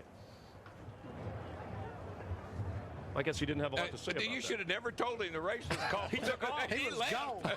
I'm out of here. He might be back. Oh, you're back. Okay. Oh, there he is. They cut me off there. Sorry about that, Kevin. Yeah, I think that the first run is probably the thing that changes the most. It's just going to be really abrasive on the tires, and so you just kind of have to throw that first run away and really work on your car after that. All right. Well, thanks. Have fun. We'll see you tomorrow. All right, guys. Thanks. All right. Thank you for your time. Of course, he'll be the pole sitter. He's the points leader. Are there any advantages, disadvantages for guys in the field with it? Yes, you're shaking your head. Yeah, starting up front here at Martin is huge. I mean, that pit stall is important, but you're able to kind of set the pace here. Makes you much easier to take care of those brakes that are so important. And again, when you're up front, you got to fall through that entire field before you got to worry about getting lapped. A lot of pluses go with starting up front. It's no better view than looking out your windshield and not seeing anything. All right, so that's the best view there is. What does a driver do with the early afternoon off? Does he hang with his crew? Does he go back over notes? Does he get his mind away from the track? I think they'll probably go watch some basketball. And and if you're Kevin Harvick, you raced yesterday, only a couple of 250 laps, but they'll give you a little chance to rest up a little bit. Denny Hamlin iced his knee a little bit. Guys will do a little driver maintenance this afternoon. They'll be ready to go in the morning. Speaking of basketball, don't forget you, Jeff Burton. You lost a bet. I know. Oh, your Kentucky team lost. I guess Denny Hamlin's going to have to move his surgery back a little bit on that. I had to move mine back, too. All right, so what should we look for? Now, remember Rick Dicker in the weather forecast said early showers, but then it should clear. It won't necessarily be sunny, but at least, and it'll be cool again, but at least it'll be dry. Well, if we go the distance tomorrow, now you got to start planning about whether the racetrack's going to be green, it's going to rubber up, what kind of changes will your car go through, how much will the tires wear. All this stuff here will come into play, which we haven't seen so far this week. So a lot of big challenges for the crews right now to be anticipating tomorrow. Harvick's got a big advantage because he has some tire data, but all those crew chiefs will be talking to guys that were in that race yesterday, finding out what their tires did and what they can anticipate for tomorrow. Real quick, I know Kevin didn't want to address it. He could be a free agent after this year. Would he start his own race team? Do you think he re-signs with Richard Childress Racing? If things keep going like they are, he'll stay where he is. He was unhappy because the cars weren't performing. Once you get the car performing, driver's happy, and happy seems pretty happy right now. Exactly. I agree with you on that right there. If they can get things turned around and keep them turned around, around, why go somewhere else and run the risk you don't have the chemistry? Well, it's great talking to guys like Jeff Gordon today, even the crew chief for Dale Earnhardt Jr., Lance McGrew, getting us ready for tomorrow. We appreciate you hanging in there with us. Looks like the rain has stopped, but there's more on the way. Tomorrow we'll be good to go at noon Eastern on your Fox affiliate. We hope you tune in for Sprint Cup Racing presented by Nationwide Insurance from Martinsville. For the entire gang, I'm Chris Myers. Thanks for watching. Welcome to the show. Fiberglass Boomtown, Mecca for the V8 faithful. Pilgrims, diehards, gearheads, zealots, a multitude of fans bound together by a ribbon of asphalt. Celebrating as one the triumph of speed and the escape from everything routine. If you've never been, check your expectations at the gate. Everything else is just a game.